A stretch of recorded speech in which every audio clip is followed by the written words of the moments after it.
Let me yeah,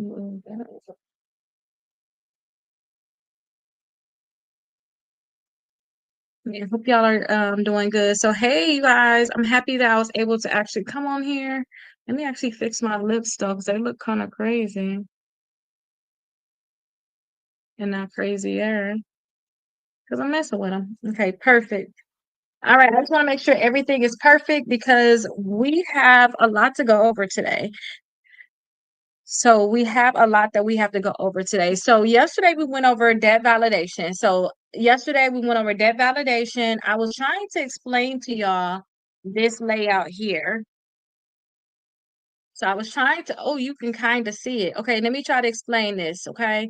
So I was trying to teach you all the process in general. Let me see if that makes it better. No? Okay, right here.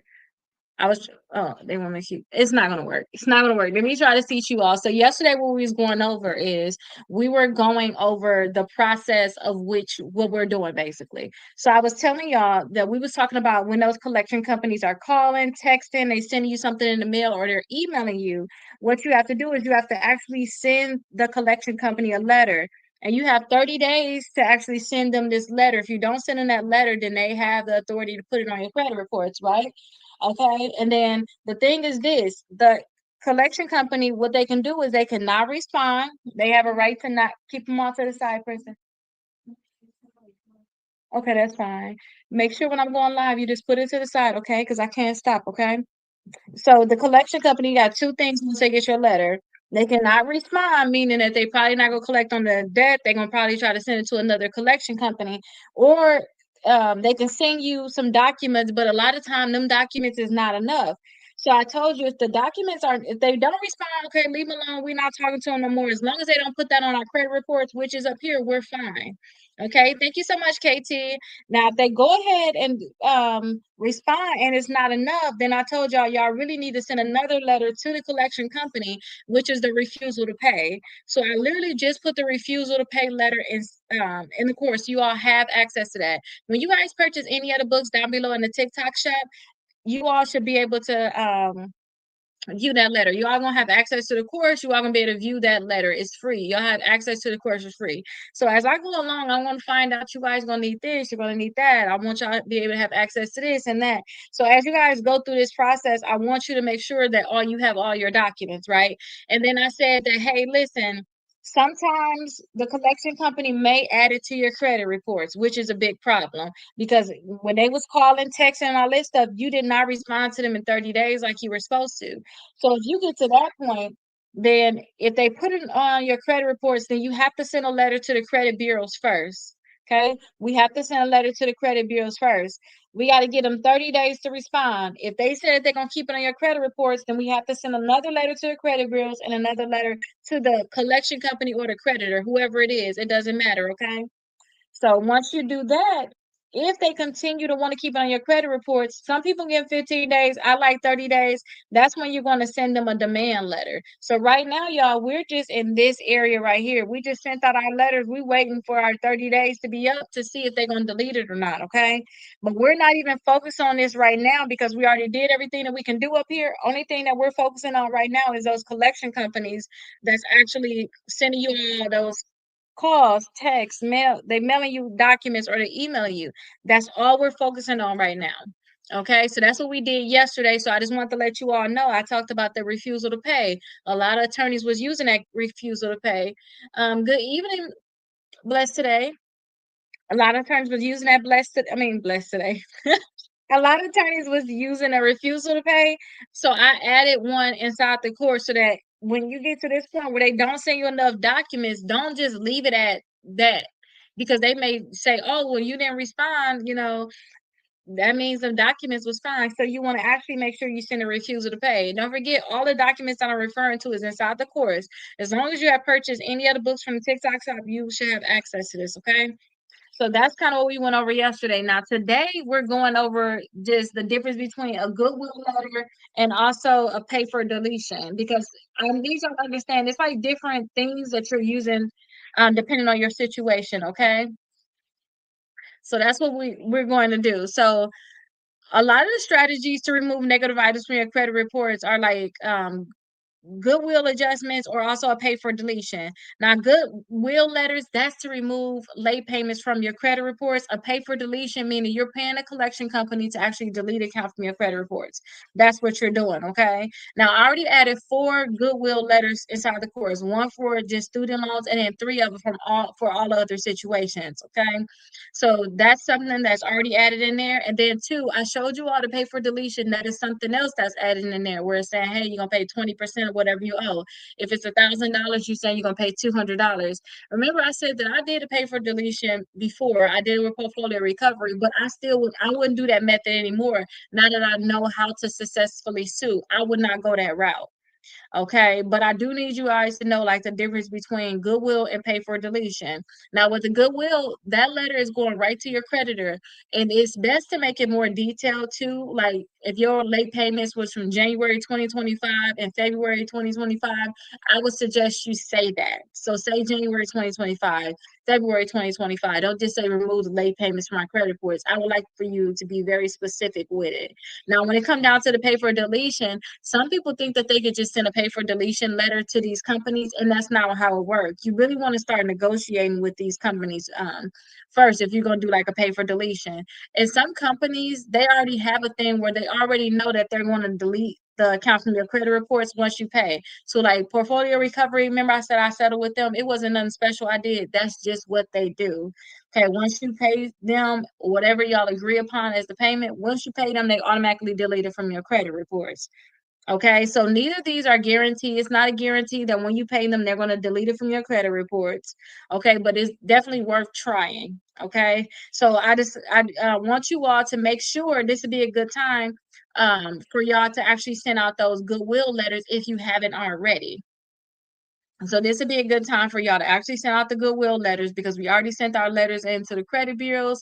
Now is a good time for you to actually send a letter into the company. And then I say pick one account and decide which one you want to try first. But I honestly think that if we want to make sure that we're cleaning up our credit faster, that we're picking just more than one account. We don't just want to pick one account. I say go ahead and pick the accounts that you have late payments for, all of the accounts you have late payments for, and send it in to the send it in to the actual company. So send that Goodwill letter out to the actual company. Do everybody know where this letter is, the Goodwill letters, where they're located at?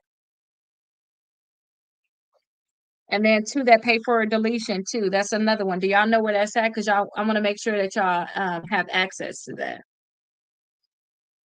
And tomorrow we're talking about actually writing a pay for deletion letter too. So that's something we're going to talk about. But I already have that written for you all. So that's the good thing about this. You know how it talks about, hey, how to write a pay for deletion letter? Y'all already have this letter done. Y'all already have it done. That's the thing. But y'all have it inside the Goodwill letters. That's in days 1 through 10. So days 1 through 10, and then 11 through 20, I believe. No, 1 through 10 got both the Goodwill and the pay for deletion. They got both of them. So that's basically what we have to go over today, knowing the difference. So again, if y'all have late payments in y'all credit reports, y'all can send in letters to the credit bureaus, or y'all can send in letters to the creditor, the company you got the late payments with, and ask them to remove from your credit reports. So you want to send this Goodwill letter into them. It's basically a sad letter saying, hey, I was going through all these different things. I have late payments on my credit reports. It's stopping me from getting a house. It's stopping me from getting a car. Can you please remove from my credit reports? That's basically what the letter is. That's basically what it says. Very simple letter. You just mail it in to the company and you just want to hope that they remove it. I also told you all after you send a letter into the company, you can send that same letter into the credit bureaus attached with another letter just saying, hey, I thought that they was going to remove these late payments from my credit report. It didn't work yet. What's going on? Like they didn't remove it yet. Are you guys going to remove it from my credit reports? And I told y'all, Equifax got some very good customer service where you can actually get on the phone with them too. So I like that. Get on the phone with them. You can upload that letter for them and say, hey, I sent this letter into the credit bureaus. I thought that you all were going to remove those late payments on this account. But that's what you're gonna have to do if you guys have late payments on your credit reports. And I told y'all if y'all was to send letters into the credit bureaus, which you can, and sometimes you'll get those the late payments removed, but it's going to be one of them things where you may want to watch out because if you send in letters to the credit bureaus, they may just try to delete the full account, and y'all know that is not what we want them to do. We really don't want them to delete the full account from the credit report. So I just say, like, be careful. You definitely can add the late payments to your dispute letter, like the letters that you're using, but be careful because I'm telling y'all to get 4 credit cards reporting. Now, if one of your 4 credit cards got late payments on it, you disputing it, it's a chance that they may delete the account from your credit reports. And that's not what you want. And you said, but why not? I hope you was referring to what I just said, that they may just delete the account from your credit reports, and that's not what you want. You don't want them to delete the accounts from your credit reports. So that's why it's best to just go with the creditors and ask them to actually remove it. So yeah, hopefully you was talking about why not putting them accounts on your letters. You definitely can. I used to do that a lot, but at the same time too, I just feel like certain accounts you just don't want to get removed. Once you get removed, you're gonna ask them to re-put on your credit, which is like a reinsertion letter. And that's just not a guarantee that they're gonna put that account back on your credit reports. So now you're gonna fight for an account to get that added back onto your credit reports. We're messing up your age by asking to remove late payments. They mess around, delete the full account, and that's just not what we want. Okay, so that's why we want to make sure that we're doing a goodwill letter to the company, asking the company remove the late payments. Okay, that would be best. And then you can send that actual letter in that you sent to the company to the credit bureaus and say, hey, I thought you was going to update the payment history. It's never late. I thought the company said they was going to update it. They just haven't done it yet. What's going on? That's kind of, to me, that's the best angle to go about that. Princess, can you give me a bottle of water, please? Thank you so much. So yeah, that's gonna be the best way. And I told y'all too, when it comes down to pay for deletion, I'm teaching y'all this so y'all can know what pay for deletion is. I would just rather settle with all collection companies during settlement after lawsuit. That's just what I would like to do, because at that point, hopefully y'all be getting some money, and hopefully y'all be getting some deletions, and hopefully they'll never be talking to y'all about the debt. If y'all doing settlements beforehand, they got the upper hand. When I say they got the upper hand, when y'all doing pay for deletion, y'all basically saying, hey, I'm gonna pay you 20% of this debt, or I'm gonna pay you 50%, 60%, whatever y'all negotiating on. And that's just not the negotiation I would like for y'all. I would like y'all to be on the other side of negotiation. Y'all messed up. Y'all owe me money. Y'all better not talk to me about putting this account on my credit reports or selling it to somebody else. That's the kind of conversation I want us to have. So as much as we already talking about, like, pay for deletion, you guys can use it. I do have a letter in there if y'all want to use it, but I would rather y'all settle on the opposite end where you all are actually so so again, that's when this is going to come in handy. Have y'all even read this yet? I really want y'all to read this so y'all can kind of understand, like, the stages and how everything is flowing with this. Because once y'all see the stages of this, y'all realize, okay, we did that, basically have to do those disputes. Then now we got to just track all of the things that they sent you, everything that's coming in the mail, and then after that, we got to just prepare for courts. Okay. And I have it in here too, why I skip complaints. I make it very clear as to why I do not do, like, complaints. Because I know people's asking about complaints. Explain to more personal.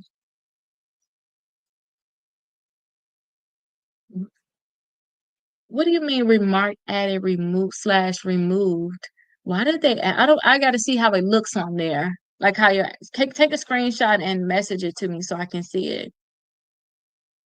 Because what did they mean removed? If it was removed, you won't even be looking at that account. So I know it couldn't be that. My accounts are now saying. Usually it'll say like remarks are added, or maybe remarks added. Maybe the remarks they had on there, maybe they removed the remarks that they once had. Like all the comments that they had on there, maybe they removed those remarks. But I'll have to look at it to see exactly what it means. Okay, perfect, perfect. Yeah, because I'll have to see, like, what exactly they mean by that. And where are you seeing that at, on Credit Karma? Most likely, huh? Credit Karma saying that because Credit Karma like to do the things with the remarks. They don't want to say anything about remarks. Nobody else to me say anything about some remarks added or removed from an account. And you know what? I think I got one on here too. Let me show you. Is this what you're referring to? 'Cause remember I was telling y'all about that account that person where I was able to get their credit scores up 129 points, but they got a bankruptcy removed. Oh, here it is right here. You see how remarks removed from the account, you see how it says it, like, right there? Is that what you're referring to?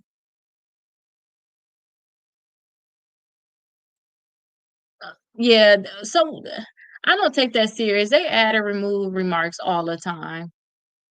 Yeah, I don't take that, serious.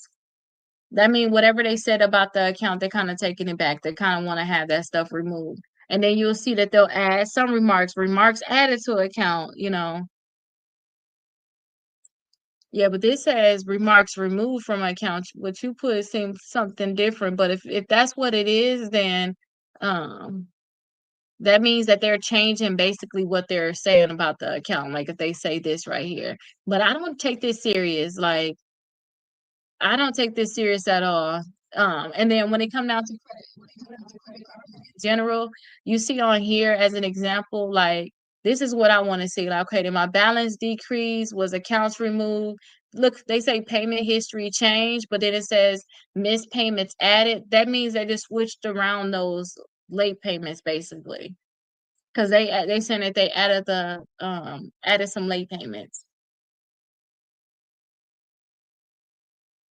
Also, it does look just like that. Yeah, they just messing with the remarks on your account, the comments that they're adding to your accounts. But you have to keep in mind too, you got to figure out, you got to go to those accounts and see exactly what remarks are added or removed to the account because you know collection companies are supposed to say that your accounts are in dispute. So is it a collection that said that? Because you can see right here, all of these are the original creditor that actually put the remarks on there. So we talking one main original. Discover that's the original creditor. Capital One, the original. First Progress, that's also the original. The collection company, that's the one where you want to really see those remarks on the account. Princess, why you got that turned that way? Why you got that on top of there like that?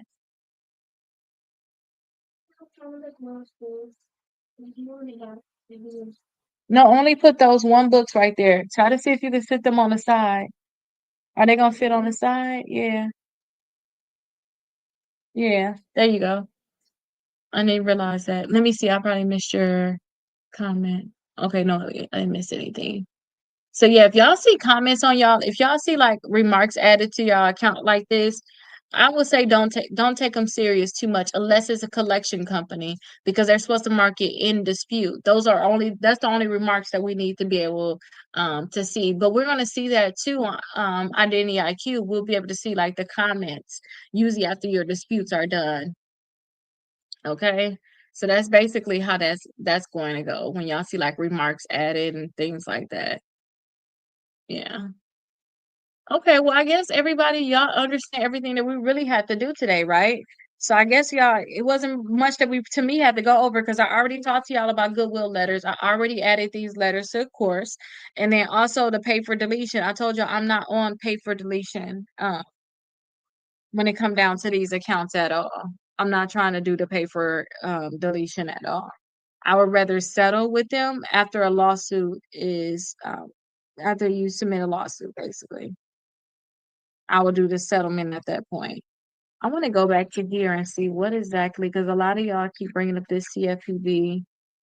I want to make sure how clear I made it in here as to why I don't do like a CFPB.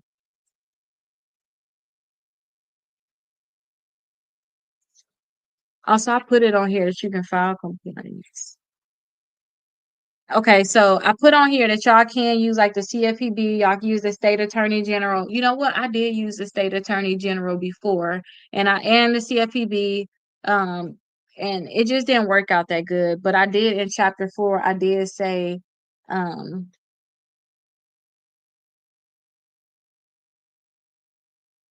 yeah, basically they're gonna say that the account is verified. Okay, good. I was straight to the point on here. I just had to double check because I seen that. I was like, okay, good. You know, with me doing that bankruptcy book, making that bankruptcy book today, I realized it's so much stuff in there. I wanted to be specific.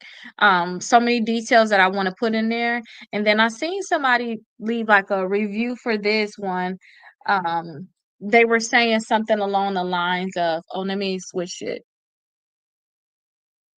Oh, wait, not that way. Mirror the camera. Okay, perfect.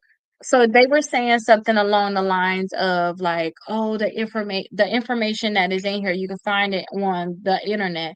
Everything that we have a problem with, y'all, we can literally find everything on the internet. We really can, honestly.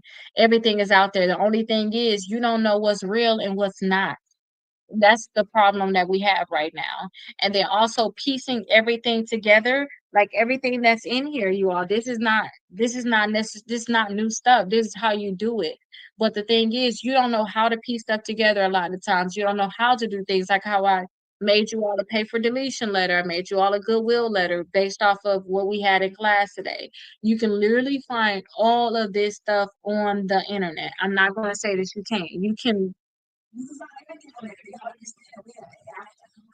have Google now. The only thing is you don't have the discernment to say whether something is real or not, whether you should do something or not, if y'all understand what I mean. So everything that is in here is basically very actionable. Do this, do that. This is the order that you should do it in. And also too, this is too, some people are not thinking about the debt validation. Is what real? Game for life is what real. People not thinking about the debt validation. People are not thinking about doing goodwill letters to get those late payments removed. I also seen somebody leave a comment yesterday when I looked today, I seen a comment where someone said, "Hey, what do I do when my credit score dropped 200 and something points from student loans?" You need to actually get your student loans current. It's stuff that we still have to learn. We still need to know what we need to do. And that's why I have the Goodwill letters out there. So if you guys have late payments on any of your accounts, I suggest that you send the Goodwill letters into the companies. But like I told you all before, you need to make sure that your account is current.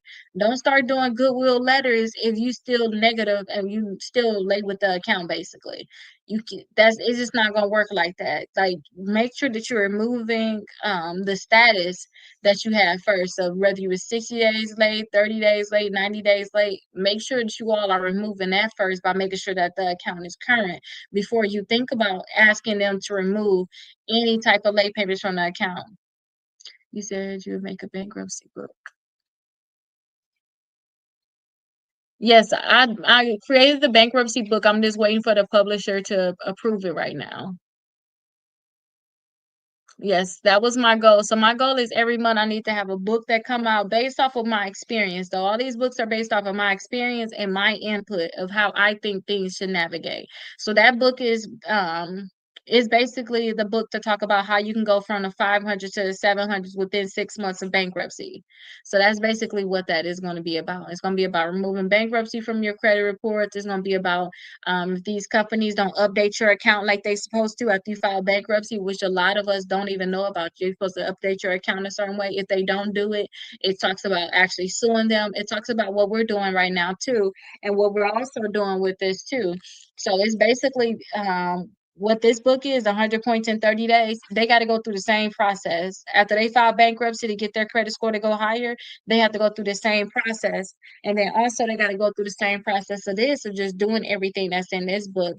Like Casey, they have to do everything in both of these books. But with the bankruptcy, don't forget they got their own thing. They got something different. I also talk about making how to organize all your debts. So when you want to file bankruptcy, it's best to make sure you get every debt that you owe, especially if you're going to do Chapter 7. You need to really get all them debts that you owe so that when you done, you done. None of these companies, nobody can call you and say, you owe me this, you owe me that. I don't owe anybody nothing. I put it all in the bankruptcy. So to remove somebody asks, how do you remove a bankruptcy from your credit reports? So if you want to remove a bankruptcy from your credit reports, you can send disputes in just like we send any other disputes in to the credit bureaus. Literally, y'all want to send those dispute letters into the credit bureaus, and then y'all also have something called LexisNexis. LexisNexis is the company. It's another bureau basically. Think of them as their own kind of credit bureau. They're the credit bureaus that's actually sending this information to the credit bureau. So they'll get your bankruptcy information. I'll talk about this in the bankruptcy book too. They'll get your information and then they'll actually forward it to all three credit bureaus. Now, TransUnion is saying that they're getting the stuff from LCI. Oh, that's all? Okay, well then that's okay. You can finish it tomorrow, okay? Just make sure you check out everything. So, TransUnion said that they're getting their stuff from LCI, um, last time I checked, but in actuality, they getting it from LexisNexis, and once they get it from LexisNexis, they just don't want to remove it. Now, I like to send a letter to the credit bureaus first, and you can also send a dispute letter to LexisNexis first. It's on you. But I like to send a letter to the credit bureaus first, ask them to remove it because I have gotten bankruptcy removed the first time I just tried, like send a letter into the credit bureaus. I'm not saying it's going to come off of all three bureaus, but sometimes when it comes down to bankruptcy, you'll just have to send a letter in and then you'll see that it comes off of one bureau. Then you can continue to send out more letters, then you'll see it's continue to come off of more bureaus or whatnot. So I like to send a letter into the credit bureaus. If they don't remove it, I like to ask them, hey, who did you use or how did you verify this bankruptcy? Sometimes they may say that they verified it with the courts or they got the information with the courts. Sometimes they say that they get it from LexisNexis. And then at that point, too, if y'all have not disputed with LexisNexis yet, y'all can go ahead and do a dispute with LexisNexis. And y'all really could, honestly, too, send that letter out to LexisNexis the same time that y'all send it out to the credit bureaus, too. But that second month, you want to ask them, hey, who verified this bankruptcy? So they're going to lie and say they got it from the courts. The courts don't send out anything. So back in the day when I learned about how to remove bankruptcies, what I was taught by just, you got to, I watch so many videos. I just try everything I hear and it's, see what's going to work. So they taught about sending um, self-addressed stamped envelope into the bankruptcy court and ask them, hi, did you verify this bankruptcy with the credit bureaus? You don't need to give them your actual your actual case information. It just kind of needs to be a blanket letter because you don't want them to go digging for something, like, yeah, we got it. We got your bankruptcy, but we didn't give it. No, we don't need to say that. We just need to say we don't share bankruptcy information. With the credit bureaus. So when you get that letter, then you can say, hey, you did not verify it with the courts. And then also LexisNexis, get it removed from LexisNexis. You can send a dispute letter into LexisNexis for the bankruptcy too. And then LexisNexis, when they go ahead and delete it, they say that they're going to notify all three credit bureaus. That's how I know that they're reporting them to all three credit bureaus. Because what do you mean you notifying all three credit bureaus? I never even knew you was talking to them. You know, so once they say that they're gonna notify all three credit bureaus, you do want to keep a copy of that letter. So that way when you send another dispute letter into the credit bureaus, I'm trying to rest my feet up here. Once you send another dispute letter into the credit bureaus, you'll be able to say uh LexisNexis don't have it. Because what the credit bureaus do that the credit bureaus they don't have no original information. Y'all have to understand that. None of their information is original. They're getting it from somebody. So when it come down to like y'all can see right here, I have like the charge offs that's on here. So all these charge offs that you see that's on here, they got that from that individual company. That company chose to report your information to the credit bureaus, okay, whether it was good or bad. Sometimes it's good and then it turned bad. That's where they get it from. Also, too, the student loans, they get that from the student loan service or whoever that is that's on there. So you'll see on whatever student loan you have, that's who they're getting the information from. When it come down to the bankruptcy, they're getting it from LexisNexis or LCI, period. Okay. So y'all got to figure out where it's coming from. Like, where you saying you get this information from? But you got to burst a bubble and say, hey, I got a document, I got a paper from them saying that you did not get it from them. Now the only thing is when it come down to the bankruptcy, I told y'all this before. I have yet to find out how to sue them and make them remove the bankruptcy from the credit reports. But once I find out, I think that's going to be an amazing thing. And leave it up to me because I'm going to be the one that literally find that out. But all it is all just basically sending in disputes to the credit bureaus. All of this stuff is. The only difference is that when y'all have collections and charge offs and we know that it's inaccurate, we can actually sue them and make them remove it because sometimes they just don't ever want to remove it. Period. Y'all can keep disputing all y'all want to. It's people that literally have identity theft that can't get accounts removed from their credit report. So what makes you think you're gonna get these accounts removed? Because some people will do that too. They'll like put on there, I had identity theft. They'll do a FTC report. They'll send that in. That was a lot of false stuff going on. But it's like, why do that when you could just sue them for their errors? But have yet to figure out how to sue from that bankruptcy, but hopefully I'll find it out. Okay. And then sometimes too, if y'all get to the point where y'all disputing y'all bankruptcy and y'all can't get it removed off of all three credit bureaus, if y'all get it removed off of two credit bureaus, I would say continuously send out disputes, right? So continue to send out disputes to the credit bureau, telling them to remove it, whoever still got it, and y'all work on the ones y'all use. Like if y'all want to apply for credit, so for example, TransUnion, they deleted it and Equifax deleted it. It's still on Experian. Only apply for credit using TransUnion and Equifax. So figure out what y'all want. Y'all want a credit card? Find out which credit cards. Only pull TransUnion and only pull Equifax. Y'all want a personal loan? TransUnion and Equifax. Now, when it come down to a mortgage, don't forget, y'all got to wait 1 year after chapter 13 and 2 years after chapter 7. So I would say, that is what it is. You're not going to care that they're going to see the bankruptcy when you apply, as long as you're within those time limits. But when you're applying for credit, some credit cards just don't like bankruptcy at all. They don't care if it's year, 2 years, 3 years, 4 years. They don't like it at all. Some companies just don't like it. They don't like to see it on your credit reports. So just find out, as you go on and dispute these accounts, find which ones that's not reporting your bankruptcy, because you got to delete it, and only apply for credit cards that actually use that. But continuously try to dispute that bankruptcy. Hopefully by next year I'll be able to know. Okay, see, I'm doing good. I am just so tired. I woke up this morning and then I was like, remember I told you I didn't do my homework? Y'all, I had a midterm exam today. I was just like, oh my gosh. So it took me hours to get that done. But I finished my book today, so I'm not gonna complain. I'm tired, but I'm not gonna complain. I finished my book today. I still posted a few videos answering some of y'all questions. I went through some of my comments. So I'm just gonna be happy that I got that done. I added a letter inside the course. I literally been nonstop, and I cooked dinner today. So I'm happy and proud about that. I'm happy for you, Casey. I can't wait to get your books. You can look through them and read them. Make sure you read this book. I got a feeling that people just not reading this book. Like y'all get it. To like, I'm just got a feeling. Okay,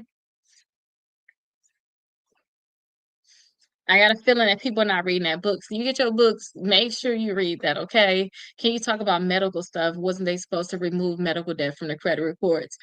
The thing that they were supposed to do, they were supposed to remove all paid medical debt from the credit reports. And I believe any debt under $500. I believe that's what it was. If a debt is under $500, they weren't supposed to report that. And then any paid medical debt, they're supposed to remove that stuff from your credit reports. But that's what it is. And when it comes down to medical debt, y'all, that's straight collections. Straight collections. To me, medical debts will be the easiest thing. Once it goes to collection, get added to your credit reports, go through the same process that we talked about earlier. You send a letter to the credit bureaus. After you send letters to the credit bureaus, wait the 30 days and then send another letter saying, hey, why are you saying it's verified? Because they're going to say basically the collection company said it's verified. That thing shouldn't be verified. Send me all your documents. Then you talk to that collection company who got that medical debt for you, and you say, hey, how is this information correct? Send me all this information about this debt, how you owe it, everything that we went through yesterday, the 10 points, right? And then if they continue to report it, it's still on your credit reports, then I say, okay, at that point, maybe y'all should send out a demand letter, demand 8, 9, 10, $11,000. Y'all pick y'all number, whatever y'all want to demand. Y'all send out that demand letter to them and saying, hey, pay me, delete this from my credit report. Don't ever talk to me about this debt or I'm going to sue you. And I do think that y'all really should sue. And y'all got to think about medical debt can be a HIPAA violation a lot of times, because it's on certain things they're not supposed to know about us when it come down to like why we went to the hospital, certain things that we may have, certain illnesses or sicknesses that we have. I need to make a list of that so we can understand that, because medical debt is nothing but it's a collection in general. Okay, so that's what it is. It's just the medical debt is just a collection, that's it. So I would think medical them things may be easier, because again, my whole thing is this: y'all may have to sue, period. And that's something I just came to grips with, because I remember I only came to grips with that because I tried to get something deleted, and I'm getting it deleted for so many people, it wouldn't get deleted. So I'm like, okay, I gotta just do a lawsuit. Let me just go ahead and handle my business. I gotta get it done. It is what it is. Hey Antonio, so I have to do that.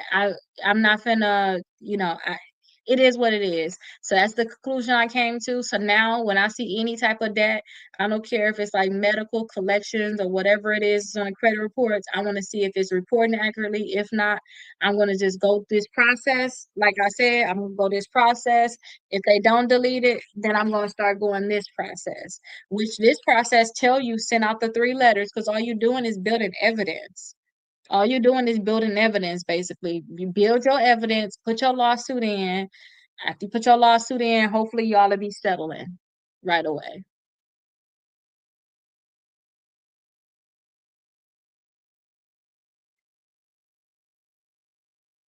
You just bought this bundle. Okay, perfect. I can't wait till you get it.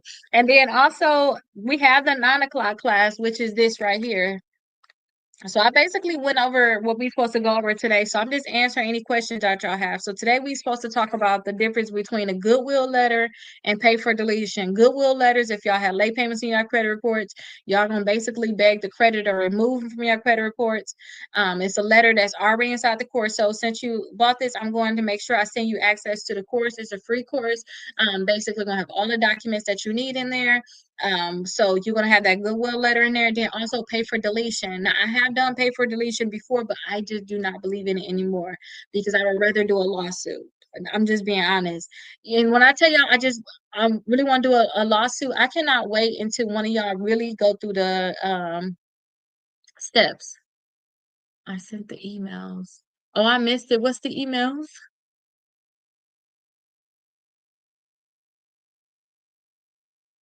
I missed that. What is the emails? But we have our 9 o'clock class too. So 9 o'clock, all we have to do is just get our credit report. So because we're oh, to me, you sent the emails to, okay. Well, message me too so I can make sure I know what we talking about fully. Just make sure we on the same page.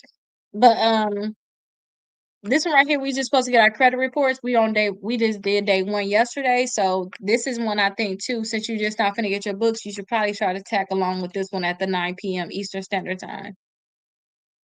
Oh, for the lawsuit. Okay.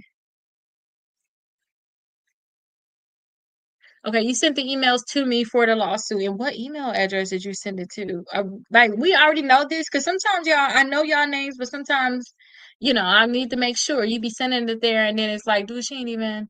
Oh, you know what? You probably, I know who. I think I remember you. Sometimes too, y'all can be talking to my assistant. Like seriously, we use the same numbers.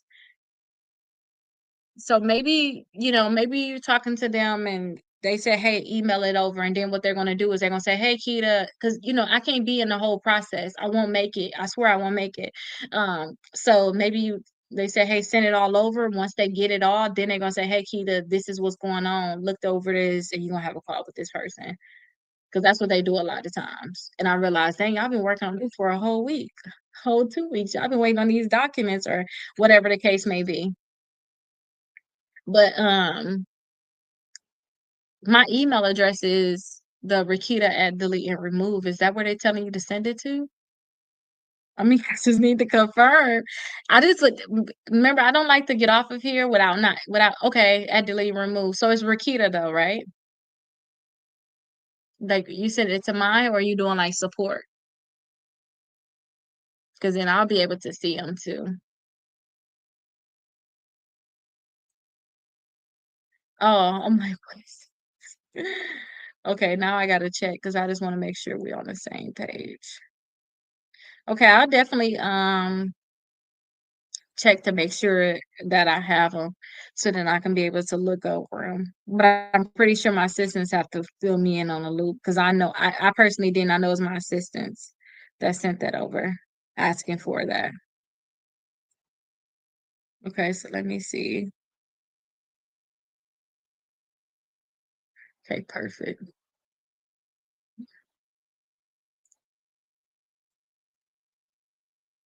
Okay, so yeah, I'll make sure I follow up with them about about the emails just to make sure.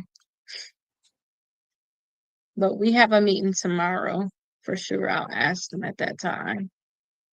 I mean, we had a regroup. Okay, so let me see emails about lawsuit.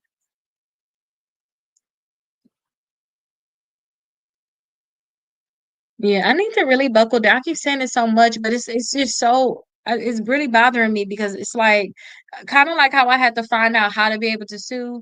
I'm really at this point too. I'm having to figure out so much stuff in regards to even how to help you. And I wish I can really just create all the documents for y'all. Same where I'm like, oh, here's this letter, here's that letter. As far as I'm concerned, I couldn't get in trouble for that, but it has to be a way that I can send y'all all these documents so that y'all can be able to sue. How bad are charge-offs? So charge-offs are bad enough that I say don't have them on your credit reports. So that's how I kind of look at it. So this is how I look at credit in general. Anything that's negative that they're saying about us, y'all, we need to remove it. Whether it's just you got too many inquiries, your utilization is too high, you got charge-offs on there, you have collections.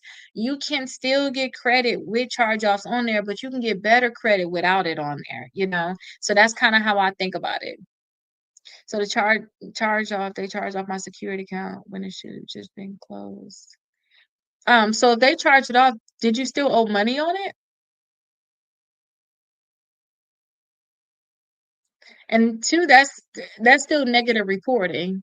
So say if they were supposed to just close it and you didn't owe any money on it, they should have just closed it in general. It wasn't no charged off. They should have said like sometimes they'll say closed by lender or something like that. Um, if they don't have those things on there, that's why you probably have to go against that company. They never gave me money, it was secured.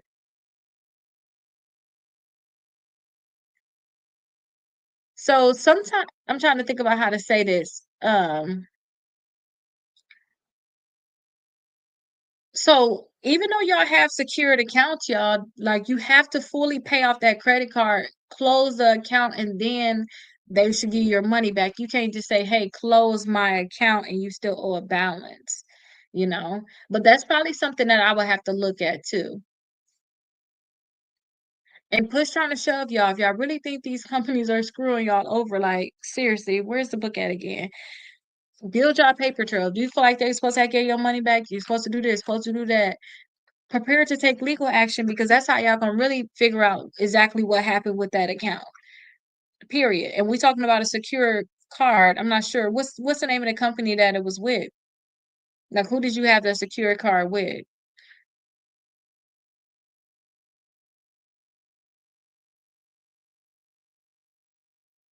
Yeah, for sure. Yeah, through the mail, not over the phone. I'm to the point now, y'all. I really, unless it's something that's really, really minor, I don't want to do nothing over the phone. If we are doing something on the phone, I make it very, very clear. Is this call being recorded? I like make that very, very clear because you can always get that when you're suing. You can always say, on this day I talked to y'all.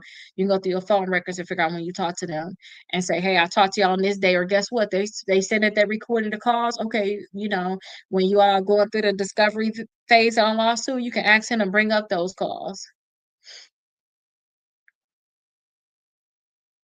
I believe so. If it wasn't a card, it was a line of credit. Oh, so it's basically their installment account. So you saying that they closed your account? Did you do the whole time?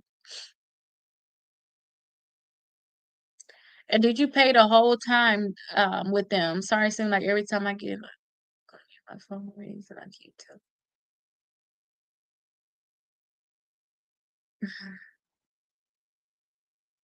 You keep telling them you lied with me. I gotta put my phone on do not disturb. Oh my gosh, Casey, you gotta stop that. You better not say that. But I understand you saying that that's through like it was during that time during the pandemic, basically. But did you pay it all away? I think that's something that I have to look at, honestly.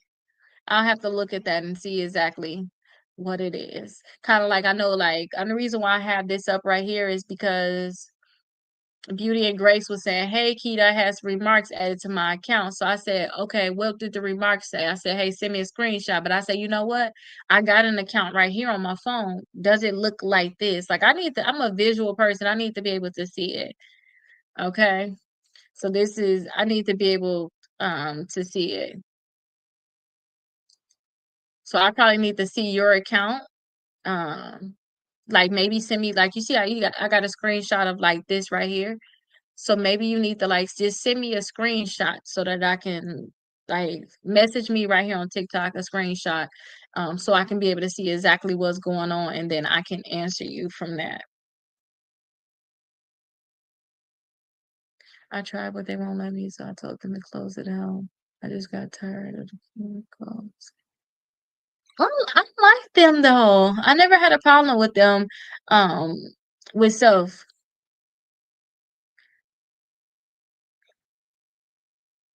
So they probably gonna charge. They probably charging you fees or whatnot, and now they saying that they don't owe you no money. But you need to get some type of paper trail on them. But I can't say that. You know what? Let me see. I think this person I'm helping right now is suing self. I think so. I'm talking all this stuff. I have no with them. I am a lie. I have no with their account. Their reporting is a whole different thing. Like the account does what it needs to do. But if you mess up with that account, they ain't gonna do what they need to do as far as the reporting. All they want to do is put positive reporting on your credit reports. That's it. So let me not even say that. Let me pull out this case because I believe, and I'm gonna know too if self do settlements. Yeah, so it is on here. Self is on here.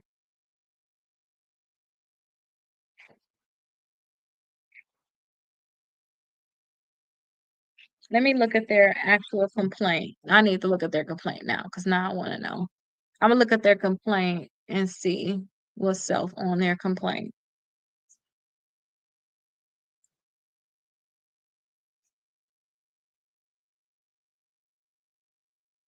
No, kickoff. Kickoff is. They're suing kickoff because of the reporting. I wonder why we didn't do self.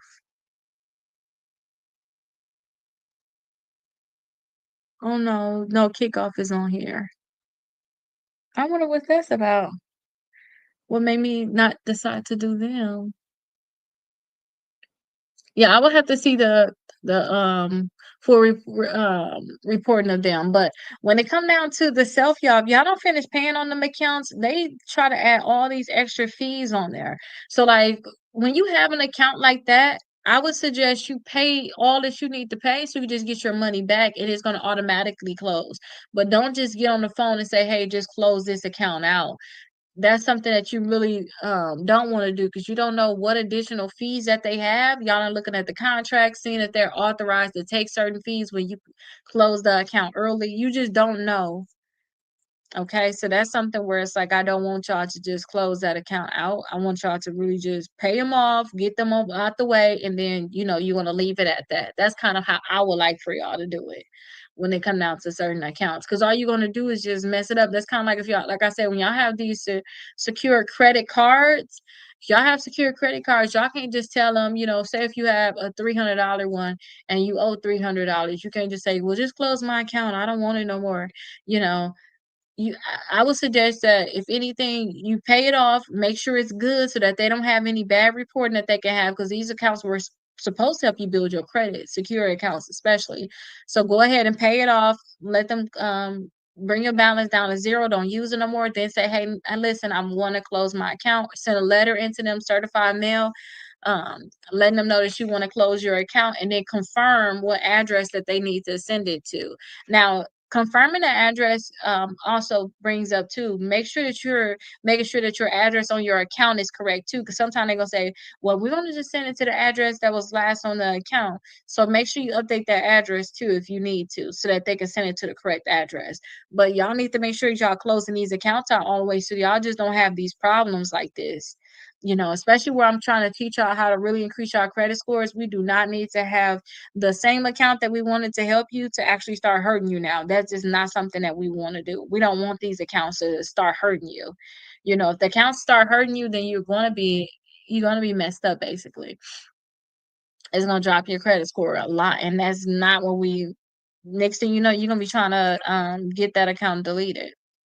But a charge off definitely hurts your credit. And if you got charge offs, I suggest you remove them because once they get the charge off status, they already bad. Like you can look at that as like a collection. It's already bad now. You need to get that removed. period, especially if you owe a balance on it too, because when you try to buy a house and it has like a balance on it, they're going to try to use the 5 of that into your debt to income ratio, because they're going to basically say, oh, I could have approved you for this amount, but since you have $20,000 in collections, we took 5% of that and we're including that in your debt to income ratio. You can't afford this house anymore. We got to lower that, and that's not what you want. And then same thing with these collections. They want you to have less than $2,000 worth of collections on your credit reports. Fine. Get that stuff removed, get it taken care of.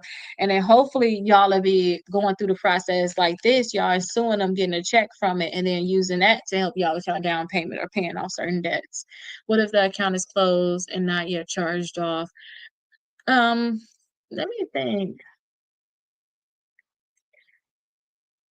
When I think about a charge off account, period, just the point that I know that you're, you know, 90 days late, 120 days late, 150 days late, 180 days late. To me, that I just automatically know that account gonna be charged off. So let me give you an example. Sometimes I have certain clients where it's like, are you gonna pay this account? You're 60 days late right now. I need you to bring this account back current. Oh, I don't have the money, or I'm not gonna do that. I got these horrible things going on. To me, that's a charge off because I know where you're going to go. I know eventually you're going to be a charge off account. So I consider that early a charge off. And I immediately start working to remove that from the credit reports, because all it's going to do is every month keep lowering the credit score, lowering the credit score. Okay, until it gets charged off. So I immediately know that once it gets charged off, it's like, okay, it can change when it gets charged off, it's gonna be better. It's still bad. And then every single month is marking it late. So I just automatically think of it as a charge off. So I think I look at it like that. And I guess sometimes too, y'all can have y'all credit cards get closed early, but usually they close y'all credit cards for what reason? Because y'all not paying on it. Maybe you already starting to have a lot of late payments on it, back to back late payments. You're going through 30, 60, 90. So I just feel like, eventually they're gonna charge it off, they're gonna close it, something like that. Just get that thing removed. That's just how I look at it as. Some people like to keep it on there. Okay. Did you already discuss credit card options? No, I did not, but I can discuss some for you. Where you at though? Because everybody looking at different cards basically. Like where are you at right now? How many credit cards you have? What kind of credit you looking at getting? I think most of the problem is a foreclosure and electric bill for 2,000 credit cards. Yeah. You just gotta get that stuff deleted. I remember I first got my first foreclosure removed. This was early on too, me doing credit, me removing a foreclosure from the credit reports. So I remember I first got it removed. It was for a family member. I'm not gonna just out them on anything. But yeah, I remember I got theirs removed. But I look at this stuff so much. I look at it so differently now. I only have a Capital One card, but I have a 714. Okay, and I'm gonna show you how to get some more. I'm gonna show you right now. So yes, it was Navy Federal with a large balance. Oh, so so do you have a lot of late payments on it? Was it like, did they lead up to you about to have it charged off too? That's gonna be a big thing that we want to know. Okay, so let me show you. Let me show you. Share.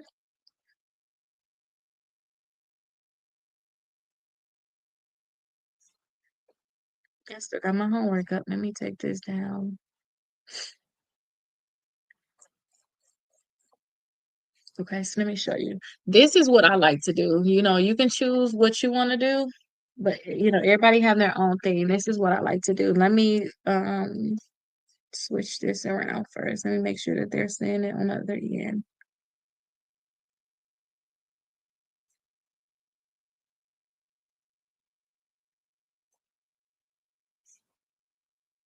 I'm like, what is this? Let me add this.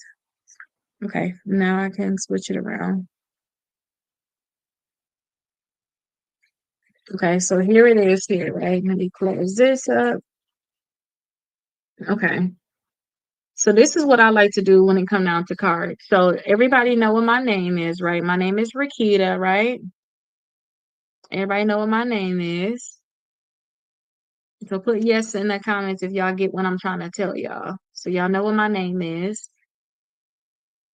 Make sure y'all know, because if y'all don't know, then yes, you can ask as many questions as you want. Okay, hi Nikki. Okay, so let's go down and see. So this is where I like to look now. I created this because this is where I like to personally look. Okay, so in your case, I would like you to try to get some without a car inquiry. Okay, so pre-qualify, no hard inquiry. Y'all just gotta, you boop it. That's I'm gonna call it booping it. And then to this list right here has so many different credit cards. So I don't care what your credit score look like. This one has so many different credit cards. So let me, my computer acting up again. They don't like when I share the screen like that. Let me clean it. Okay, it looks so much better now. So you can see right here, it's so many different ones, right? What I tell people to do is I say, hey, go through this list and see if there's any of them that you like.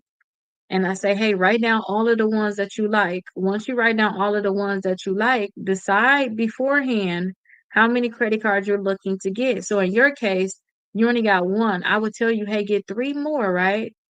So I would say, hey, go ahead and get three more. So I say, write down all the credit cards you want, and then I'll tell you to list all of the cards from greatest to least. So, if you got 10 of them, that's usually why I say put 10 of them on there because some going to deny you. Some going to give it to you. We don't know. So I had say, hey, list these cards 1 to 10, one being the one you want the most, and then 10 is the last card that you would just accept if they give it to you. So since there's so many cards on this list, as you can see, if you list them 1 through 10, all of these credit cards can pre-qualify you without a hard inquiry. So you have nothing to lose, literally nothing to lose. So you just want to go ahead and list these 1 through 10, and then you want to go to your first one. Okay. So go to your first one that you want to try to apply for and see if they can give it to you. So for example, say if you want to do the care credit, right? This is your number one. You're qualify for it. If they tell you no, we can't give it to you, then you go to number two on your list. Now, say if number two was Lowe's, you said, well, I want to get Lowe's too. Okay, number two is Lowe's. You pre-qualify. They said, oh, yes, we can give it to you. You apply for it. They give you $10,000. Okay, good. You in for the win. Okay. That means you got now two credit cards, but one new approval today. When you actually accept it, that's when you're going to get a hard inquiry. Okay. You're not going to get a hard inquiry until you actually accept it. Okay. So that's just the two. So now you still got to get three more. I mean, two more, right? So you got two credit cards reporting. We on the second one on the list. Now you got to get two more. So you may decide when you're going through this list, when you're looking at credit cards, you may go and pre-qualify with NASA because NASA do the no balance transfer fees, and you want to be able to get a credit card with a balance transfer because of the one credit card you have a balance on it, or whatever the case may be. Maybe they got one that you really like. So you like, oh, I want to try to get the 15,000 too. So this may be the third one on your list. So you're going to pre-qualify for it. And then they'll let you know yes or no on whether or not you can get it. If they say no, then you move on to number four on your list. Don't forget, I said put 10 of them on there, but these are all the ones that can pre-qualify you without a hard inquiry. And that's why I really like this list. So, capital, you see Capital One right here. Capital One usually allow you to get two. So look on Capital One and see which other one you want to get because you already have one. Get you another one with Capital One, and go with Discover too. Discover got the cash back. This is a great one. So pre-qualify for them and see if they can give it to you. That can be another one that you may want to get. And then we talked about Navy Federal in general. So Navy Federal, you can actually pre-qualify for Navy Federal cards. So I say be delusional in terms of, okay, these are the 10 I want to get. I'm going to go ahead and put them from number one through number 10 on which ones I want to get. And I'm just going to apply until I get to the number. So if you need three, apply until you get three. Once you get three, you still have six more cards or four more cards you need to apply for. You're just not going to get that because all you wanted was three. You got your three. And I like this best because you can pre-qualify without a hard inquiry. So, you have other ones on here, the best ones for rewards. You have this on here too. So for the 8 o'clock class, I'm gonna start the class in a second. I just want to make sure that I go through this list, and I need to update these dates. This one I first created it, but I still updated and added it. I need to update this title basically. That's when I first put this together. So you will see Chase don't do pre-qualification, but you still can get one with Chase. Amazon actually does a pre-qualification, so you could actually do the Amazon. I actually need to copy this over to that main list, huh? Another Capital One, City Double Cash, they don't do pre-qualification, but these ones right here, they give you some type of reward when you sign up. So that's why all of these are on here. So they finna give you $200 when you sign up. They gonna give you a $200 bonus when you sign up. That's what this whole list is about. The best credit cards for rewards. So that's what this whole list is. Oh, I put my phone on charge. That's what this whole list is about. So I want you all just to keep that in mind that, it's different ones that you can choose from, but I love this one because it's all without a hard inquiry. And I usually update this the beginning of the year. So January, if you really follow me, you'll be able to see that I'm really updating this list, talking about all of them because we don't have to make it hard. You just have to figure out which ones you want and pre-qualify for them and just really go from there. Okay. Hopefully this will help you be able to, find you one. So they was basically asking about them in the car. So hopefully that's going to help you be able to find one. Okay, so today, I need to take this thing off. I'll leave it on here. I'll just be on this side. So today what we're talking about for the 8 o'clock class, for people in 8 o'clock class, definitely welcome everybody for the 8 o'clock class. What we're talking about, and it went very quickly. I'm like, probably because I talked about it so much already. For the 7 o'clock class, you're very, very welcome. For the 7 o'clock class, it was like crickets. So I'm like, okay, maybe y'all got this already. So we're supposed to talk about the Goodwill and pay for deletion. So y'all remember yesterday we talked about this here. We were going over the debt validation. Um, Let me see if y'all can see this better. Okay, over here maybe. Okay, no, no, no, no. Okay, let me see if I can change this color or something. Maybe it's the color.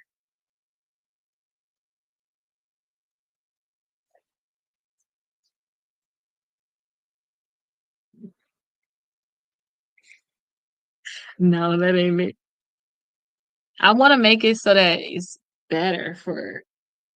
Um, to me that do look better. Kinda, right? No. Okay, I think y'all can still see it and like y'all can see it better over here. So yesterday we was talking about hey, there's collection companies, they're calling y'all, they're texting y'all, they mailing y'all stuff, and they even emailing y'all stuff. So I said, hey, point the light away from the paper. Oh, you're brilliant. Okay, I think that's better. Y'all think that's better? So we were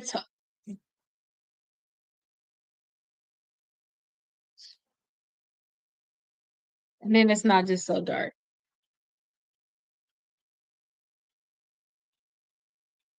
Okay. I think this still let me just bring it closer to it. Then I'll show y'all separately. So we were talking about the calls, texts, they were mailing y'all and they was emailing y'all stuff, right?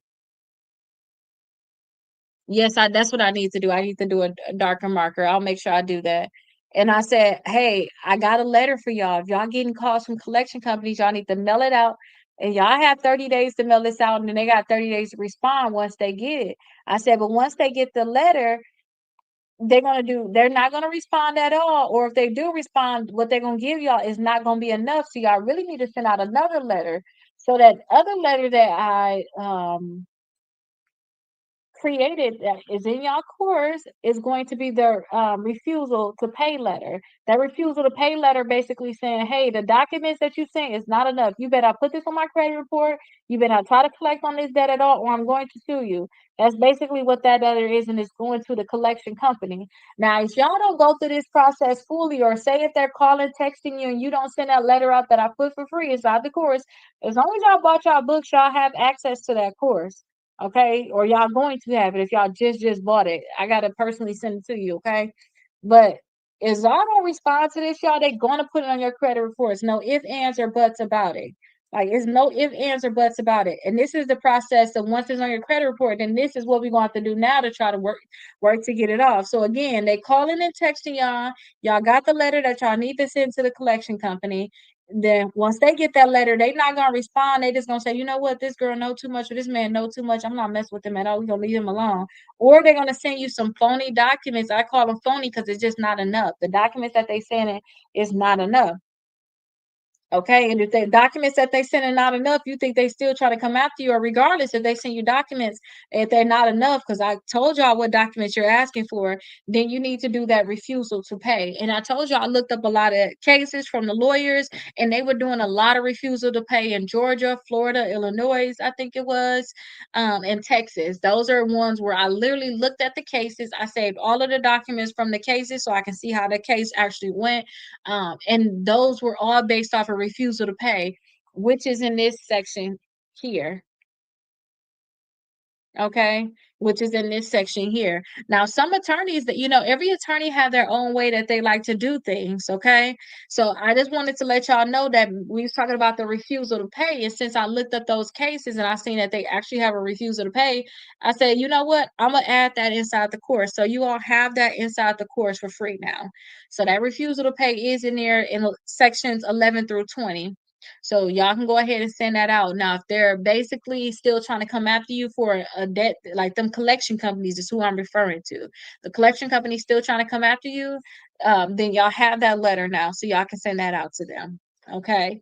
Now, today, what we're talking about, because we're kind of flipping back to something that I really don't care for. I care about the Goodwill letters. The Goodwill letters, day 17, what we're talking about, the Goodwill letters is removing the late payments from your credit report. So you have accounts that's on your credit reports, that's still open, but they have late payments on them, or even if they close too, they have late payments. So we need to actually send a letter to the company and ask them to remove the late payments from the credit report. So that's a Goodwill letter. So I need y'all to know that's what that is. And then versus a pay for deletion, and then what actually works. So the pay for deletion, I did that before. I told you I did a settlement with portfolio recovery. Okay, so I did a pay for deletion with portfolio recovery. I paid them so much on the debt, and they rules is we automatically delete it from your credit reports. Everybody don't have that rule, so I already been gave you all a pay for deletion letter inside the course, so you all have that, so you all can use that. I believe I gave that to y'all in sections 1 through 10, so definitely use that. But with the pay for deletion, you basically saying, hey, I will pay you if you delete this from my credit reports. But again, where the way I'm set up now, since I actually know how to sue, I'm not doing a pay for deletion ever again. I would rather wait to get on the other side of the lawsuit where we're actually talking settlements to get my settlement done that way. Okay. And I realized this years ago. Years ago. Okay, so when I did the yeah, because when I did the pay for deletion, that was before, that was right after my that was I wasn't right after. That was after my first lawsuit where I sued the creditors. But then before I sued Midland, and then later on did the one with LJ Ross and the credit bureaus. Before that, I did that pay for deletion because I thought I need to do this. This is best for me right now. And then when the collection was removed, my credit score did go up a lot. But you got to think about it. This only collection on your credit report. Why wouldn't your credit score go up a lot? you know. So y'all could do a pay for deletion, but at the same time, I just rather us be set up so that we will just sue. So like this right here, look, this is just one collection being removed from the credit report. Just one thing happening in the credit score going up 86 points. That's just because the collection damaged the credit so much. Your credit's so good. What else was it supposed to do? So if y'all ever have any questions, just drop them, okay? And then I'll make sure I answer that. I'll answer any questions that you all have. Okay, I'm glad it's good when it's closer. I did definitely want y'all to be able to see the different things, but that was really from yesterday. I'm just happy I still had it right here on my desk, basically. But like I said too, the Goodwill, that's what we're doing. Pay for deletion. Y'all can do that if y'all want to. So for the pay for deletion, you'll send it into a collection company, let them know that you're willing to pay it. Will pay that debt or whatever. You're not saying that it's your debt, it's just on your credit report. You're willing to try to get this thing squashed, get it removed. If they accept your payment, just let you know. And then you'll go ahead and pay that debt. But again, I'd rather not do that. I would rather sue them. And instead of me saying I'm gonna pay them, I need them to pay me. Okay, every month. Every month I pay full balance, but my credit score is down. Why? Okay, so if you see right here, this came from let me just say that word. Don't go anywhere. Stay here, right here on TikTok. When you are on Credit Karma, you'll see like the see what's changed. It'll tell you exactly what is going on with your credit. Sometimes y'all think, oh, I'm paying my bill and my credit score going down, and it could be something else that's happening. So I like to teach people because people are always like, well, this happened, that happened, and now my credit score, and it's like, I didn't think that it would go down. Like if you paying it in full every month, your credit score shouldn't go down. I like to say, hey, go to the see what's changed. Now, if you see the see what's changed and it says your balance went down 60 points and all you see is this one thing and it's based off of your balance going down, then I wouldn't know, I wouldn't know why that's doing it. It shouldn't do it. But go here because it may be other factors that you don't know about that's changing on your credit, you know. But that's what I would suggest. Credit Karma has to see what's changed. Literally see exactly what's changing because you'll be able to see the different things that's happening. Okay. Now, y'all, when it come down to these late payments, the Goodwill letter will be an option. You all can still send letters to the credit bureaus. I don't want to discourage you all from that because there's certain times I still will send it, but I just know that it's still a great chance. I want to say great chance. It's still a chance that they may delete the account from the credit reports. If y'all gonna send a letter to the credit bureaus and ask them to remove it, don't have anything on that whole letter to say anything about deleting anything. Because if y'all do that, it's a chance that they may delete the account from your credit reports. And I don't want that. The same way I say, hey, get 4 credit cards. If y'all send a letter asking to remove the late payments from one of those accounts and they delete it, now you down to 3 accounts reporting. And that's not what I want for you all. What's your opinion on bankruptcy? So I just finished my bankruptcy book today. I forgot, probably didn't tell y'all. I was talking to the other class about it. I keep forgetting the 7 o'clock class, y'all the 8 o'clock class. So y'all know that my goal was to have my bankruptcy book turned in by November 1st, and I did not do it. But I have it turned in. I'm just waiting on it to be fully published. I think that bankruptcy can be an amazing thing. I just think that bankruptcy needs to be done a certain type of way. And then inside the book, I talk about how if you're gonna do bankruptcy, you need to make sure every single debt that you owe, I don't care, like you need to go scavenging for any debts. You need to look at any your old mail, anything. Somebody ever say you owe them, you doing chapter 7, please put it on there. That way you really come out literally with a clean slate. And then I talk about in the book is basically how to go from the 500s to the 700s in less than 6 months after filing bankruptcy. That's what the book is about. Okay, so that's what the book is about. I teach you all how to basically do that. It's going to be in this kind of format. So it's going to basically tell you what to do. But I'm telling y'all, this book right here, I got like a 2-star review on this book, and I was kind of in my feelings, but they said everything that's in this book you can find it on the internet. Everything I'm telling y'all can find on the internet too. You know, all about suing I could find on the internet, but then I found out a lot of that stuff is false. People be telling you to do the false, you know, the wrong thing. People just be talking basically. They like, oh, you can find a lot of stuff on the internet. All this stuff is just organized. So when you all get that bankruptcy book, like this, which you can find all this stuff, bankruptcy, you can everything that we have, y'all, it's all on the internet at this point, y'all. Everything ever in life. I'm pretty sure got cures on the internet to stuff. We just don't know what's real and what's not real because there's so much fake stuff out there. But when y'all get the bankruptcy book, I suggest y'all go through the same steps that's in there and the same steps that's in here. The only difference when it come down to the bankruptcy is certain laws into how our accounts are supposed to be updated.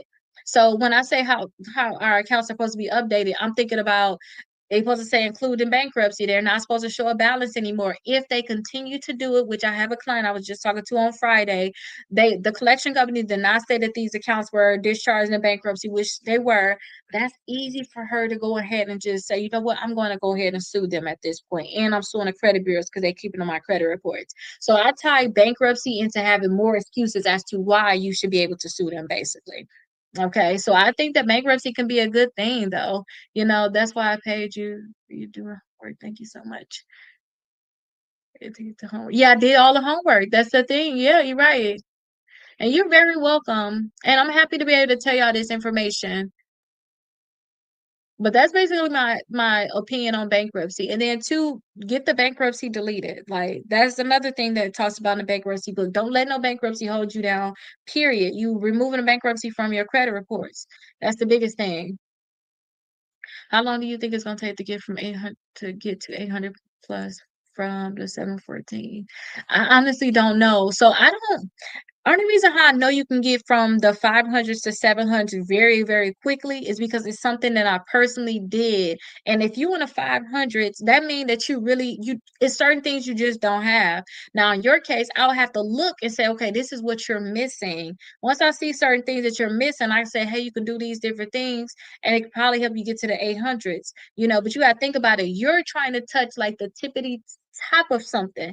Getting into the 700s, that's not even the top. It's a great place to be, but it's not the top. Like people trying to get to the 714s. So I don't know. You will just have to follow the rules that I always say. Make sure you have 4 credit cards. Make sure the utilization on your credit cards, each credit card is at 5% or below. Make sure that if you can have no hard inquiries. If you have hard inquiries, make sure it's only because those accounts are literally reporting on your credit report as we speak. Okay, make sure that the accounts that you already have reported, they're not going to close due to new inactivity. Because once you have those accounts closed, they're going to mess with your utilization, and they're going to also mess with your average age of accounts. Okay, make sure you have 2 installment accounts. And two, I see a lot of people that really try to reach that 800, they have mortgages, they have a debt that they've been paying for a long, long time. History is the thing that's going to get you there. That's why if you got like a 714 and you literally doing everything I tell you, it's because probably your accounts are not old. Like, what is your oldest account? Is your oldest account or your average age of accounts at least 7 years? Like, you see Credit Karma, you look on there and see, is my average age of accounts at least 7 years? That means that you may have accounts that's 11 years old, you may have accounts that's 2 years old, you may have accounts all throughout there, but when you look at your average age, is it 7 years or more? We probably just need to, or you in particular, you probably just need to let your accounts grow old. That's why when people have stuff like say if they have your credit score, even if they was to get like an authorized user account that's really old, it don't even have to have a high credit limit. They get one that's like, oh, this thing is 15 years old, 20 years old. They add one of them trade lines or authorized user accounts. Their credit score can go very high because it look like you've been doing this for years. You're very experienced. Kind of like I thought before I knew stuff about credit. I thought that I was a pro before with credit. I think that somebody joined y'all. If that's what happened, I don't know because I got this thing up here, but I appreciate you all joining. But I thought I knew stuff about credit back then, y'all. I thought I was the stuff. Now I'm looking at it like, especially me having my 4 years of schooling done now. I got 3 cases under my belt. I went through the whole process. I didn't go through trial yet. So I think I'm a beast now. I'm like, I did this and I'm talking all this stuff now. Imagine where I'm gonna be later on. Think about that with credit. People that just not get credit, they can't let them touch 800s and stuff like that because they don't have history. They're not very experienced with credit.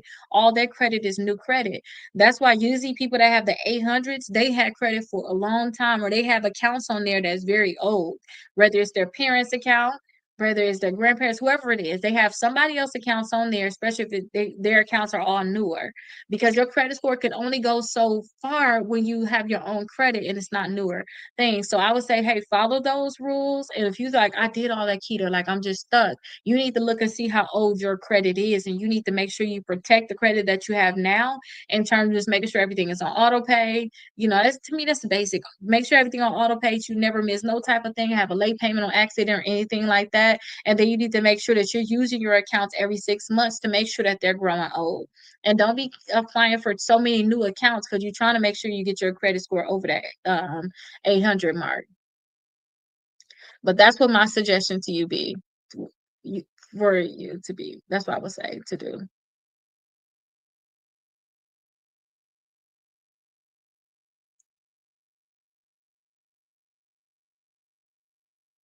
That's why I paid you. Chapter 7, like the all of that in chapter 13, you keep your heart. Yeah. Well, I see somebody recently, they kept their house and their vehicles with the chapter 7. I think that they just have to do something called reaffirming it. And this is something I need to learn more about bankruptcy. You know, I'm going to continue to learn like the different parts of the credit. I'll have to learn more. The bankruptcy book that I did is just literally the credit part of it. Like, okay, you filed bankruptcy, so what? Get over it. Let's actually have a party because now you better than a lot of people. You ain't got debt on you. They do.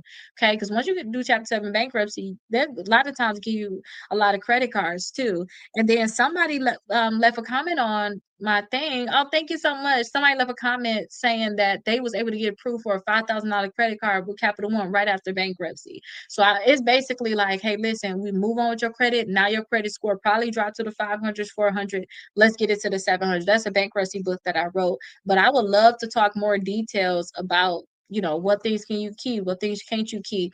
But that would have to be a full on filing bankruptcy kind of thing. But usually chapter 7 though, you just saying, hey, I don't care about none of this stuff. Take it all. Chapter 13 is okay, I would keep certain things. I want you to wipe certain things out. And then you pay on that for 3 or 5 years, depending on your income.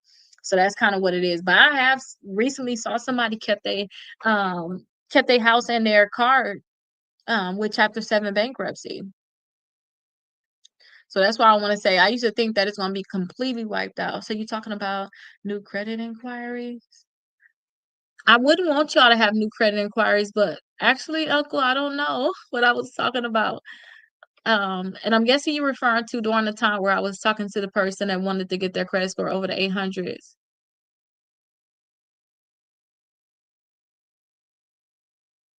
If you knew how long I wanted the Navy Federal, two people I know is there and will not help me. Oh wow, you literally came here and they ain't got your books yet and you got it. I'm proud of you. That's good. But that's why I tell y'all, that's why when I saw that comment, I was in my feelings because it's like, dude, you messing up my reputation in a way like that. Having them bad reviews and stuff like that. TikTok take that stuff very, very serious. So they're like, you need to answer this person, understand that your stuff have to stay there. But if people only knew that all of the information is there, like, and that you just have to implement certain things. You got to find out what's right and what's not right. That's kind of like when people want to go on a diet. Everybody got their own way of dieting, literally. But you got to figure out, okay, what was your result? I want to get your result. What did you do? You can't be like, I want to get this result, but you're talking to the next person. Like, you know what I mean? That's kind of like when I talk to y'all about certain things, I'm like, hey, listen, I sue over here. This is just what I do. If y'all don't want to sue, that is not what y'all want, and y'all want to just get y'all accounts off quickly and y'all not trying to go the route I'm talking about with actually getting money and stuff like that, I can't help you because I'm not gonna help you with the process like somebody else. Some people out here just doing identity theft and that's their thing. And it's like, okay, if that's your thing and you know you ain't got identity theft, you just want your stuff completely wiped and you're okay with possibly getting in trouble, you go do that over there. But that's just not what I do over here, you know. But everybody have their own thing, and a lot of times too, you never know why people don't want to help you because it's like I don't understand why somebody couldn't just tell you to call, you know, and apply for it. But you know what? Your time is your time. You just gotta look at it like that and just don't be that person. The biggest reason why I run my mouth, I call it, I talk so much about these different things. That's why you shouldn't just tell me because I'm already telling y'all about the people cases, which they say they told me, oh, you can talk about that case as if I wasn't going to anyway. I can't talk about my own. Is because y'all, we are all behind. We are behind. Like we ain't doing nothing huge. We're really not. We're not doing nothing huge, y'all. Like seriously. I'm telling y'all, like the deeper I went into these cases, like I told y'all when I first learned about suing, it was from somebody that was getting $40,000, $100,000 lawsuits from people running their credit and giving them hard inquiries during a process where they was applying for a job. They were getting this much money from applying for a job. They don't even need the job now because when you settle with them, you gave them enough to take care of themselves for the whole year. So that's why I said we are not really doing much. Y'all need to just know this stuff because the more stuff I teach y'all gonna be like, okay, you know what happened? Da, da, da. And shoot, think about it. The person that told me about Navy Federal, I was live years ago and they was like, Keita, why you not talking about Navy Federal? I said, I ain't got no account with them. I can't even get it. And they like, yes, you can. Just call them. So now I'm just passing that information on, y'all. Our information is not our information. A lot of this information is we don't even know who the originators of some of this information is. Okay, we really don't know who the originator of it is. Some of my stuff may be like original things, like how you like how I say I don't do complaints no more. Period. I just sue.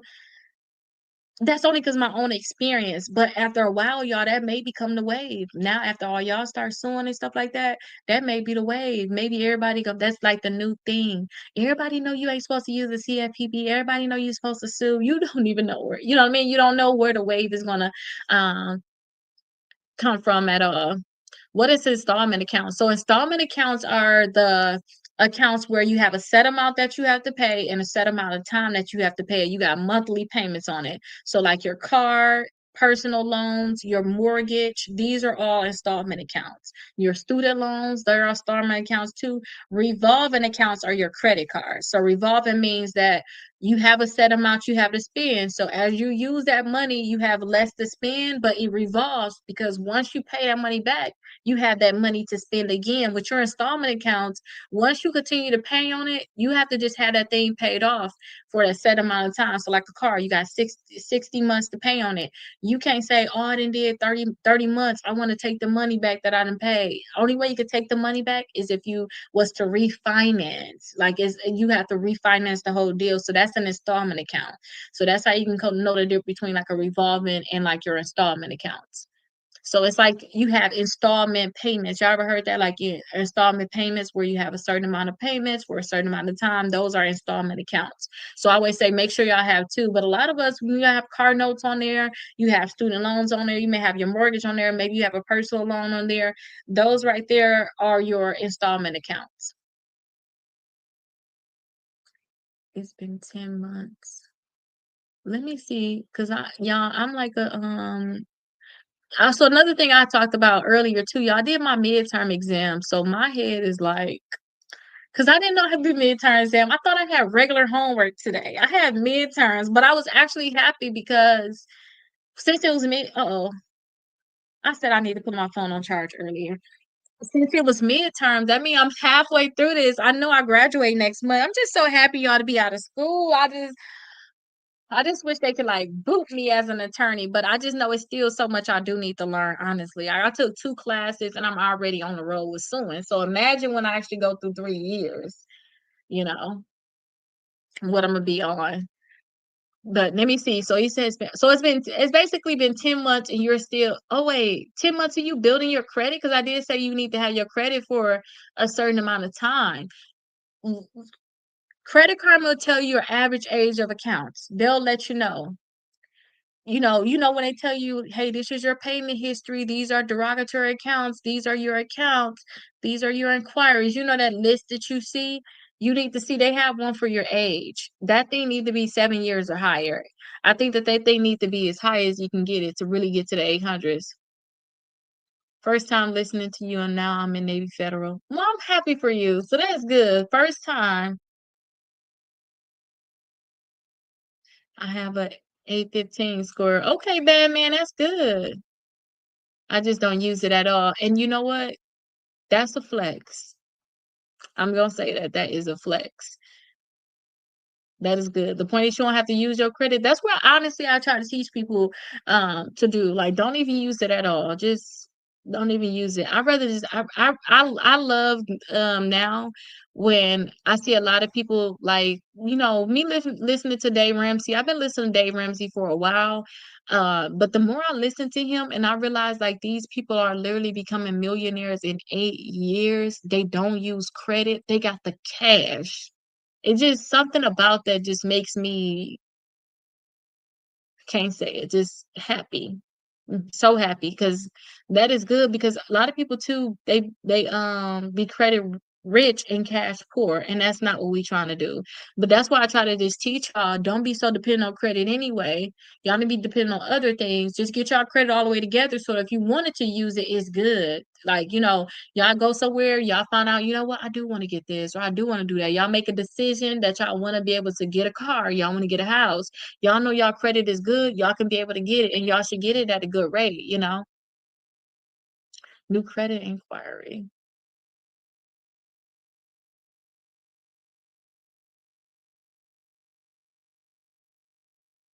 Oh, so I guess when I was talking about the new credit inquiry, I was saying try not to get new credit inquiries and new accounts too, because it's gonna mess with that average age of accounts.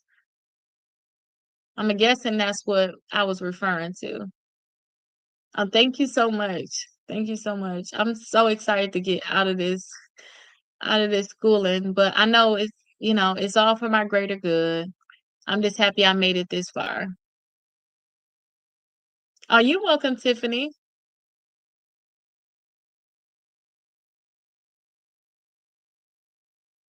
I want. Okay, wait. Let me see. I think I went too far.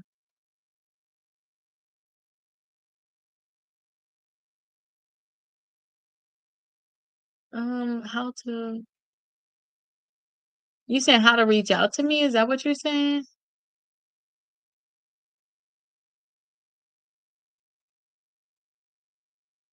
Oh yeah, Batman. I seen your thing, but I think that I'm just. Oh, I'm sending invitations out. I think that I just didn't see your stuff when you like as you put it on there. I'm like I like want to make sure my answers are detailed. I don't want to just say something.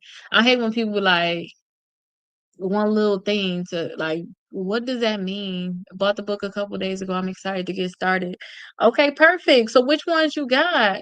Because we already started. You gotta start this today. We already in here. And then this one right here which is the 9 o'clock class. I told a lot of people in the 9 o'clock class because we started this yesterday.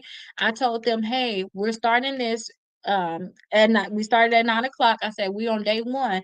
Please go and start watching the 8 o'clock class, which we did today, which is on day 17. So we're by the time the new year come, we should be up 180 points. That's what this book's supposed to be. By the time the new year come, y'all up 180 points. So everybody's like, oh, we're trying to get our New Year's on, or we got these goals. We trying to get our body right and our finances right, trying to get our credit right. Y'all already done did so much already. Like y'all, this is not no, the New Year's resolution thing.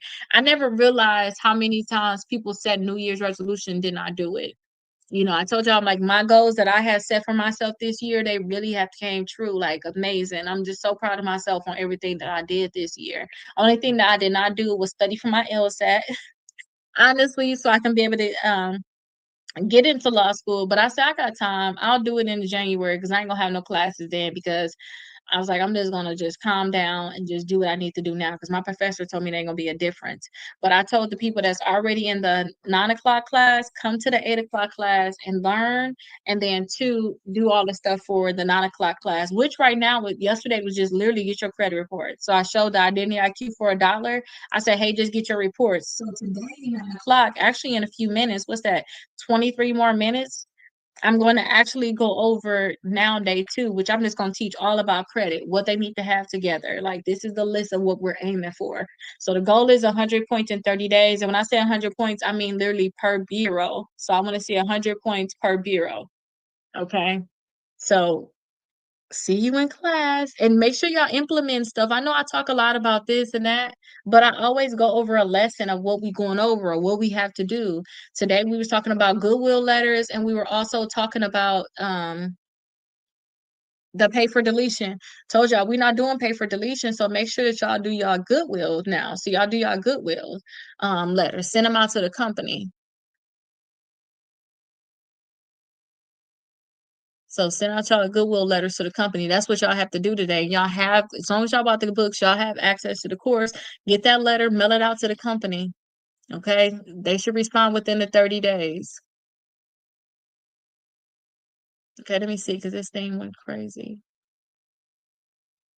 Okay, Batman said that I see what it wrote. Yeah, I did. Yeah, I see it. You said you had an 815. I bought the book a couple days. I saw that. I want my house next year. I feel like if I follow you, I'll have it. Just put a name. Yes, I believe that you will have it too. Just write that down as your goal, because you got to think about what is stopping you from getting your house. That's all you got to do is you got to figure out what exactly is stopping you from getting your house, and you got to figure out what exactly is on your credit. And you already named some stuff earlier, and that wasn't nothing. And then too, the best part is if you decide to go ahead and take legal action and you actually sue, you better ask for some money, but ask for the money and put that money on your house. You're gonna be happy that you just had a little delay. If you feel like it's a delay, like you know what, I gotta wait a little bit longer, I gotta wait extra 3 or 4 months, but now you ain't put your own down payment down. You got your lawsuit. So if you fall on a installment account, there's no code, any tips on damage control. If you're defaulting on your installment account, just get it deleted. Act like it's already a charge off. That's what I like to do. If you already defaulted, act like it's a charge off. It's already over. That's how I like to look at it. Like it's already a charge off. I need to start removing this thing immediately. So that's what I say. So do like what we already did. Do the dispute letters. You all had the dispute letters in the course. So send out your dispute letter to them. And then two, I showed y'all how to do it on video 8, 9, and 10, like in that area. So watch those videos and actually do it. So actually send that letter out and send out your letters certified mail. Don't talk anything about late payments or nothing like that. You literally talking about only getting the account deleted. You're not even talking about the late payments. We talking about it. We're talking about how there's inaccuracies in it, and now the account needs to get deleted from your credit reports. Hey, good evening, Drew. I have an installment on my credit report where the company's recording as a different name.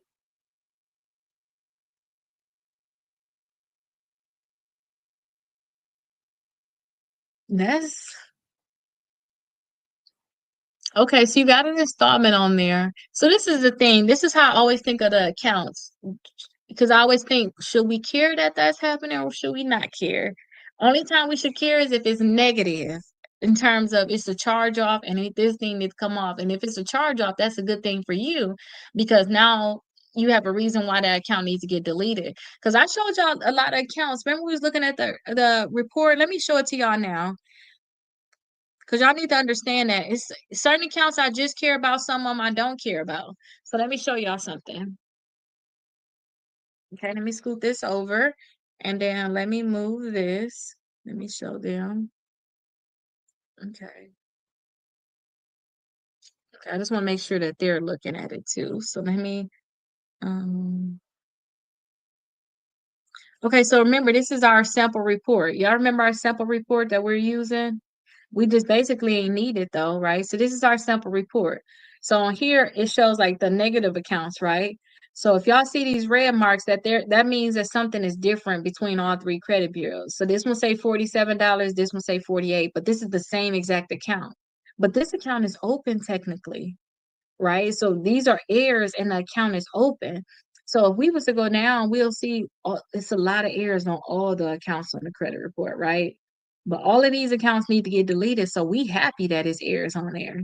So on your account, if you need to get that installment account deleted, you should be happy because it's under different names. You don't know who this company is. Now look, these are positive accounts, meaning we don't want to delete them. We don't want to delete these from the credit reports. But look, they got the different account number here. They got the different day open. Right here, they got a different high credit. That's the most you ever owed on the account. The payment history messed up. A lot of errors in here, regardless. But we're not finna tell them about it. We're not finna say, y'all got the wrong account number, da, da, da, da, all this stuff. No, no, no. The account is positive. Let them continue to report. We only want to talk about the negative ones.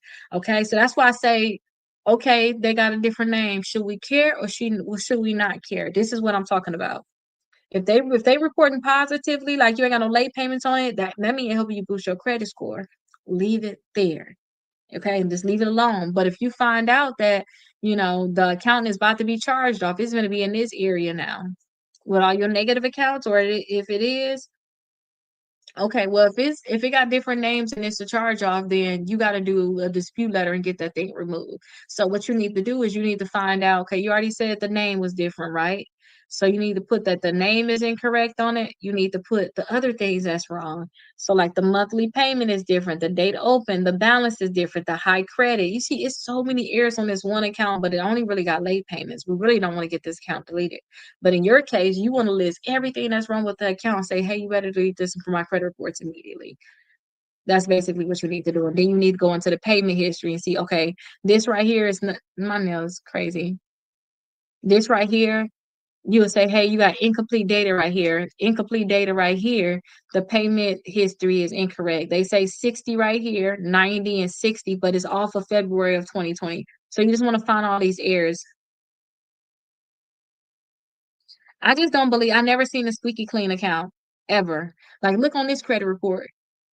This is why I say too. I say, oh yeah, I'll tell y'all, oh y'all know y'all got annual, right? You can get all oh my gosh, my system don't like when I share it like this. Y'all can say, hey, y'all got annual, y'all can get all three of them, but as separate PDFs. I don't like this only because when I do Y'all know what my name is, right? So my name is Rakita, right? I do Rakita.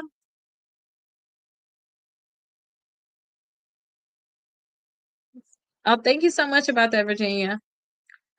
So and you see the identity IQ $1? I like that because this is what it looked like. Everything is side by side so I can see the errors. Like, look, it's literally no account on here that is correct. When you see red, like this is one account, it got red. Next, one account, it got red. Next, next, like all these accounts. Let's go to positive. Look, even the positive accounts got errors. Positive errors. Next, positive errors. Next. Look at the payment history. They don't even have nothing. That's a big thing too. Sometimes the whole bureau don't have no payment history, which is a problem. But can you see like there's literally no account on here that don't have errors. Okay. So you gonna find something wrong with it. Oh, thank you so much. You go find something wrong with it, okay? So it's no such thing as, oh, there's nothing wrong with the account, something wrong with it, So it's gonna be something wrong with that account. But let me finish y'all questions because today in our class, y'all, we're doing that 100 points in 30 days. I cannot bleed into their time at all because we got a lot to do in this one. Like at first I can bleed into them because it didn't start, but it started already on the first. So today is day 2, is the second. I can't bleed into their time. So I'm gonna really make sure I answer y'all questions. But I wanted to show you that y'all, we don't care about counts that's positive. As long as you continue to report positive, we cool. But as soon as you switch up on us, or we switched up first, and we ain't pay you, now you marking us late, then now we gotta switch back up and be like, okay, listen, you gotta come off my credit report. You messing me up now, you know. Is it true that LVMV Funding sues? Yes, LVMV Funding and a lot of other companies sue. That's kind of why we need to beat them to suing. I know some collection agency is on my credit report. Where do you get the book? So all of the books is down below in the TikTok shop. And I suggest y'all do number 5, because if y'all do number 5, you're gonna actually get all 3 books. So this y'all in the 8 o'clock class right now, asking questions. We already talked about Goodwill letters. We talked about pay for deletion today. I said, hey, if y'all got late payments, send out that Goodwill letter. Okay, that's what I told you all. Y'all got the Goodwill letter inside the course because you all get access to a free course that have all the documents that I always talk about in there. And then also, this is the 100 points in 30 days. This is the one that's at 9 o'clock. We literally just started yesterday. And this is the one about suicide. Now, the thing is, you see how we in this class right now? We on like day 17. This one already, whether y'all want to sue or not, you doing all the steps anyway. It's all going to be about you actually suing now. Going through here trying to get accounts deleted, that's the steps you need to take to be able to sue anyway. So we are literally going through all of the steps in here so that when you say, you know what, I do want to sue, you already got the first 3 steps done that take 3 months almost to get done. You already then did it all inside of this right here, this book right here. And in the process too, y'all credit score still should be going up, you know. So I suggest you get the package of all 3 books down below. And then 2, you will get access to the course. Usually after I get off the live, I'll give you access to the course. And then when y'all get y'all books in the mail too, y'all will see that y'all got QR codes. So y'all will see y'all got the QR code like this. Y'all have the QR code. Um, Let me bring it closer. Y'all have the QR code. So y'all literally can scan it and get inside the course. What the bankruptcy is, they still have accounts showing on a credit reports 2 years after bankruptcy. That's fine. You know, they legally able to have accounts reporting on your credit reports. They're legally able to have accounts reporting on our credit reports. The only thing is we trying to find inaccuracies about that bankruptcy and the accounts to get the bankruptcy and the accounts removed. Now they may get deleted at different times, and that's okay. But you just have to go through the process of getting it removed. And if these accounts don't get removed, so like you talk about bankruptcy, I literally just finished up my bankruptcy book. It's gonna be just like this, y'all. Same small little format. Y'all read everything y'all need to know because the goal is to get your credit score from the 500 to the 700. So I'm still going to tell you to reference this because this is the overall, everything you need to know about credit. I believe I put it in here. And if I think I missed anything, I definitely put it inside of here.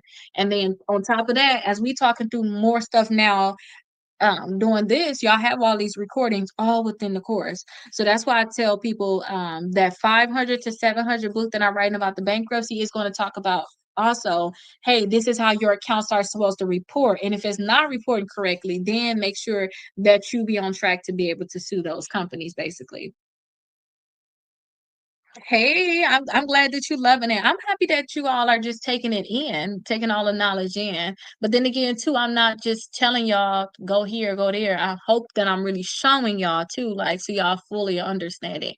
I'm a very visual person. That's why when I read y'all stuff sometimes I'm like, you got to show me that because I don't know. And then sometimes we interpret things wrong. Sometimes how y'all look at it is different than how I look at it. Like y'all made the comment, what if the account don't have any negative accounts? I can look at it and be like, that's wrong, this wrong, this wrong. I can find something wrong with that account. So that's what it is. Are your books step by step with the process? Yes. So all of the books are step by step. That's how we're doing it now. So we already sent our dispute letters in here. Now I'm just teaching y'all how to protect yourselves. Uh-oh. So we already sent our dispute letters in here. We already got our reports.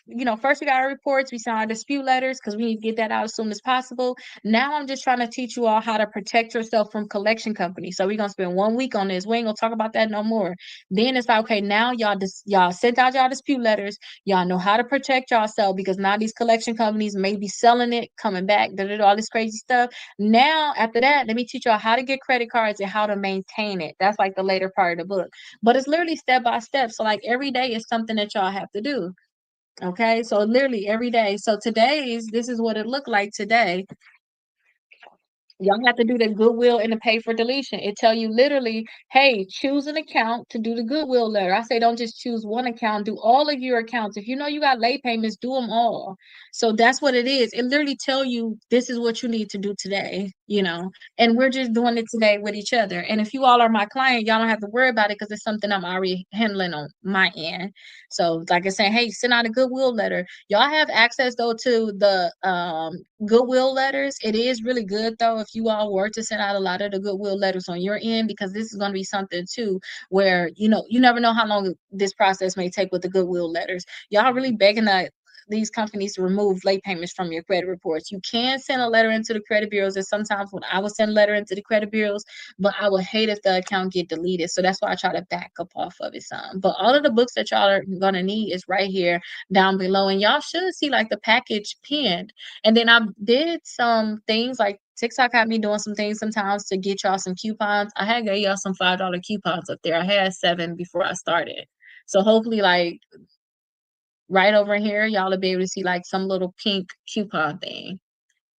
I'm looking at my student loans and 3 have different open dates and payment history, payment information. So yeah, that can be a reason why you can get it deleted if you want to get them deleted. When it come down to broken leases, that's I don't know. I don't honestly don't know what to say about that because that means a lot. I don't know. But when I think broken leases, I think about is it on your credit reports? Because that's kind of the part I'm thinking about. Is it on your credit reports? Because broken leases can be a lot. We got different contract. Leases are basically a contract. I don't know what kind of lease it was, you know. But I think about if it's on your credit report. If it's on your credit reports, maybe it's on there as a charge off, or maybe it's on there as a collection. Just get the thing deleted. That's kind of how I think about that. Yes, different name. It's a charge off. Well, if it's different names in the charge off, put that thing on your dispute letters. And like I said, I did that for what, day 8, 9, and 10. We have the actual recordings for that. So when you purchase the books, right? So when you purchase the books, everything that we talked about, literally from day one, even a week before I started even doing the books, I went live, and y'all have the recordings. Y'all literally have all the recordings. So y'all can literally go in there and start over as if you know how y'all with us now, we on day 17. Y'all can literally start over and start day 1. It's an hour-long class. Watch the hour-long class. I say, do this, do all these different things. Y'all can do it. And then it's okay. I can go do day 2 right now, or I can just do it every single day. Y'all can pick and choose it. But you'll learn how to do disputes because we literally created the dispute letters. I showed you all literally how to create the dispute letters. And everybody in here, we already sent out our letters already. Now, tomorrow, I know you're talking about the dispute letters. Tomorrow we have to learn dispute letters in here. So tomorrow 9 p.m., like the 9 p.m. class gonna start in 6 minutes. Tomorrow 9 p.m., I'm going to teach you all how to do disputes in here because they didn't do it yet. We just started this yesterday. It's 30 days of things that we have to do to get the 100 points in 30 days, and we're talking per bureau. So we have to start the dispute letters tomorrow in this class here. Okay, so get your books down below. I'm going to teach you all how to be able to do it. As long as y'all have access to the course, y'all have everything that y'all really need. This one right here, it's a guide that take you through everything, but really I say y'all really y'all paying for the books, right? But I think the course is the most valuable thing. I remember when I used to sell dispute letters, literally one dispute letter for like $40, and now y'all getting it for free because I'm so over it. I'm so over it, y'all. We need to sue. Like it's not even cute anymore.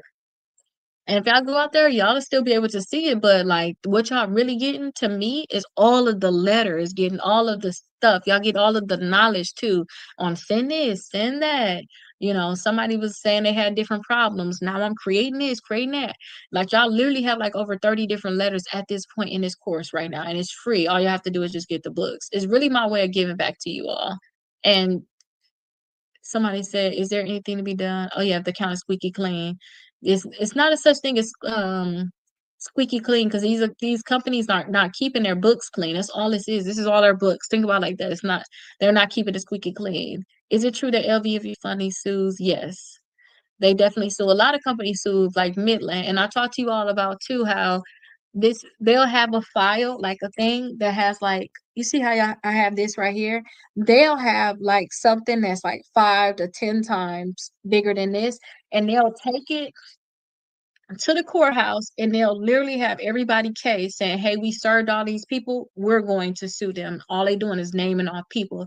"Hey, is Virginia here? Oh, she not? Okay, default judgment." Because you don't go to court, it's a default judgment. That's why they sue.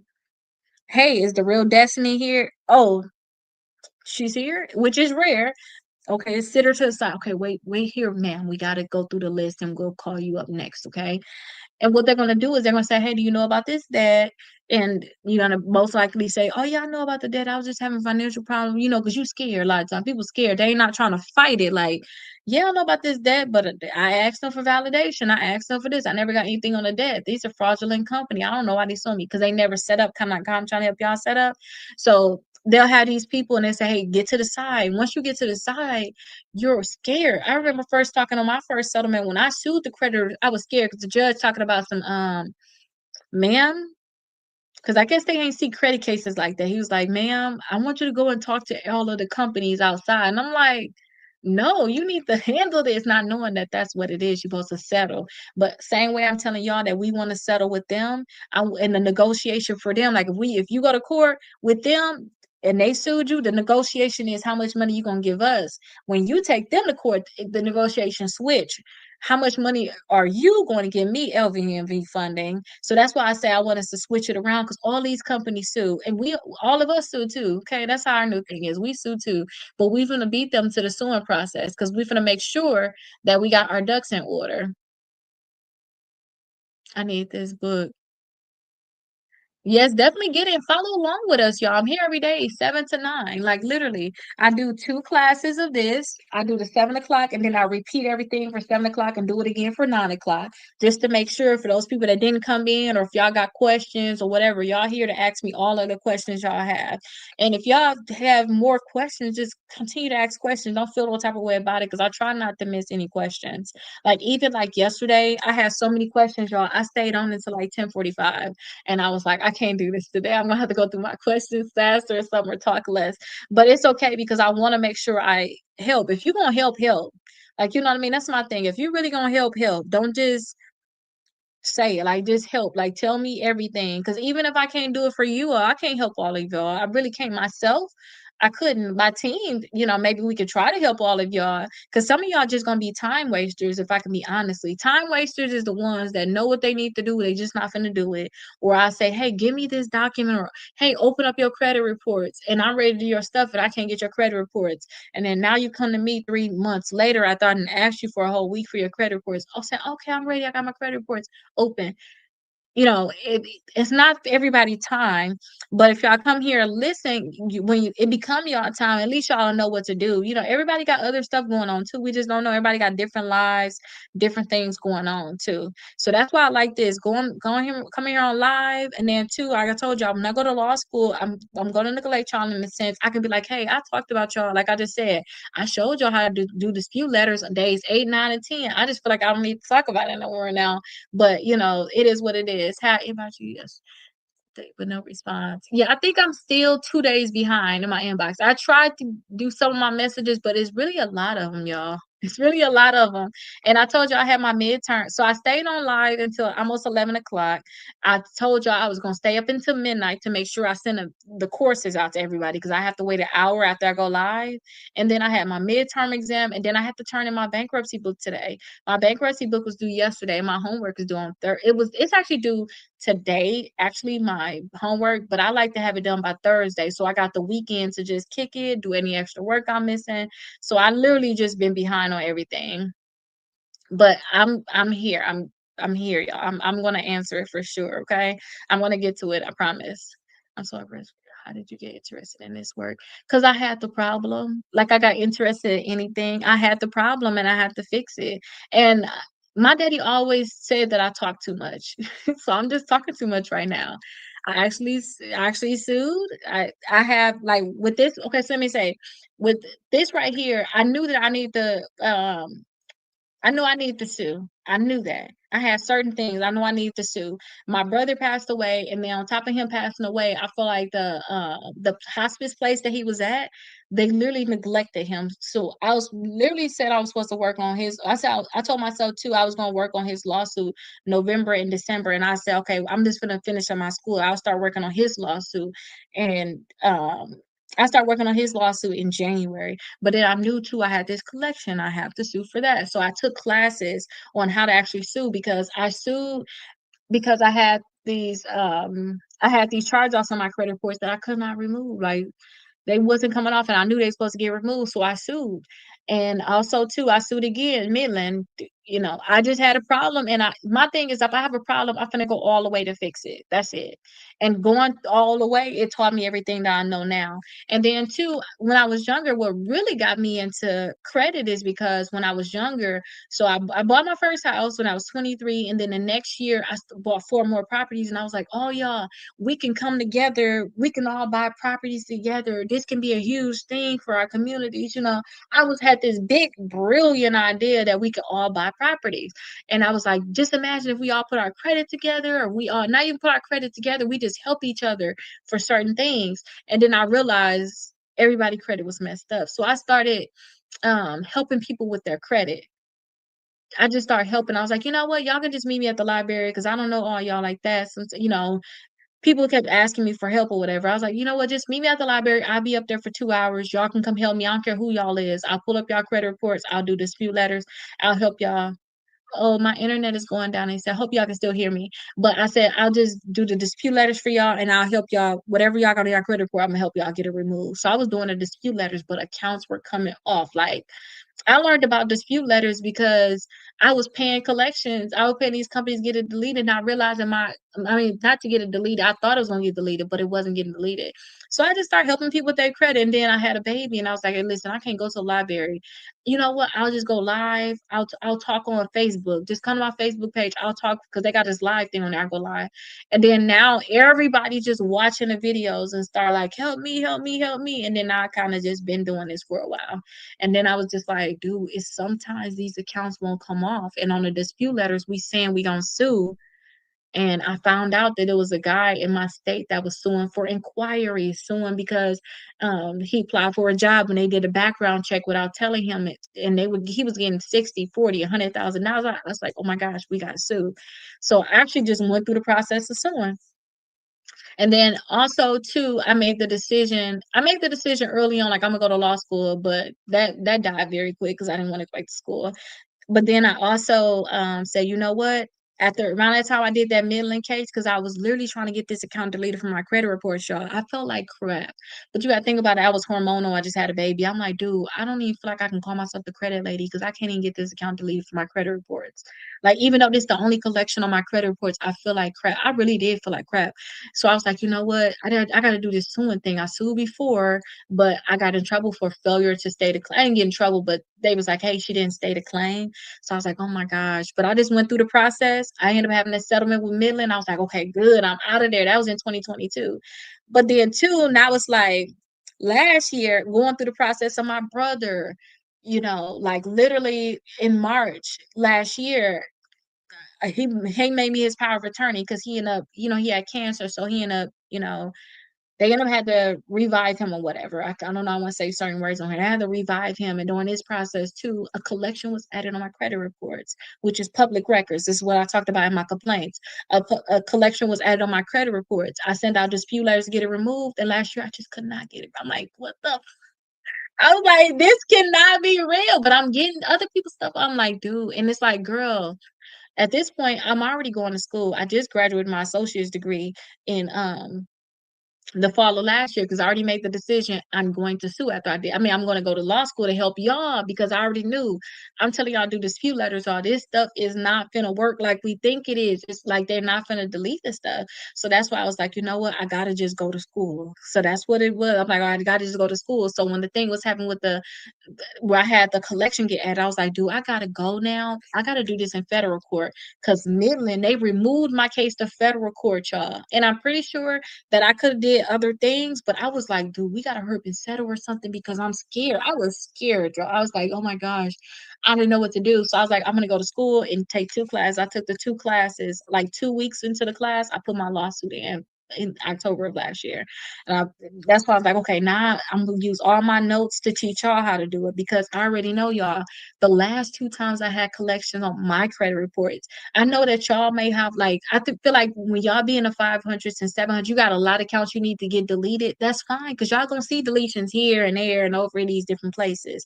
But if you got just this one account that's just bothering you, that thing is a hit or miss. And if it's a hit or miss, don't worry because we really need to sue anyway.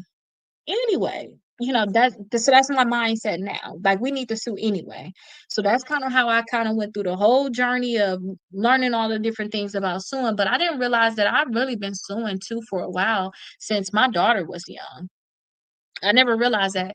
I sued them. I had a landlord. I sued them. Even with my tenants, I even had to sue my tenants kind of to get them up on the property. So I never realized that. I never knew. I just never looked at myself as a lawyer because I come from the hood. I'm like, girl, you ain't no darn lawyer. Like you can't be a lawyer. I had them on this high pedestal, and now I've been dealing with them. I'm like, dude, y'all don't know nothing. Y'all literally don't know anything. Or if y'all do know some, y'all only get by because y'all going against people that don't know nothing. Like that's what it is. That's how y'all winning. Hey, is it worth the plan? Is you saying to pay off a closed account? Hello, how are you? Is it worth playing off a closed? I don't know. Is that to pay it off, y'all? Y'all gotta tell me.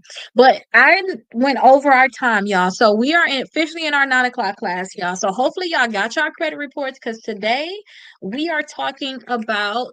Let's open up our books. We went over a lot yesterday. So today we're going to talk about understanding your credit score. So I'm going to teach you all about the differences in our credit scores, what's going to make our credit scores go up, what's going to make it go down. This is the time where y'all need to set y'all goals, okay? So yesterday I said, hi, y'all all should have got y'all course. I said, go to the 6 months. Y'all to see like the first thing it says 6 months, and then also go to step number 3, and then y'all see identity IQ $1. Okay. So y'all see that, get y'all credit reports. This was probably yesterday. So today I want y'all to look at y'all credit reports and I want y'all to create a plan. Okay. So I'm going to show y'all the sample credit reports that I'm going to use this whole time for us. And I'm going to create a plan based off of the sample credit reports. And then I want y'all to create y'all plan also. Okay. So y'all going to need to create y'all plans on what y'all need to do. It's certain things that y'all going to need to get done. But once I tell y'all what's hurting y'all, then y'all will know what y'all need to fix. Excuse me. Y'all just need to write it down and actually fix it, okay? Okay, so that's the thing. So let me actually share my screen and let me put some media on here because I have something on here that's going to teach us about our credit.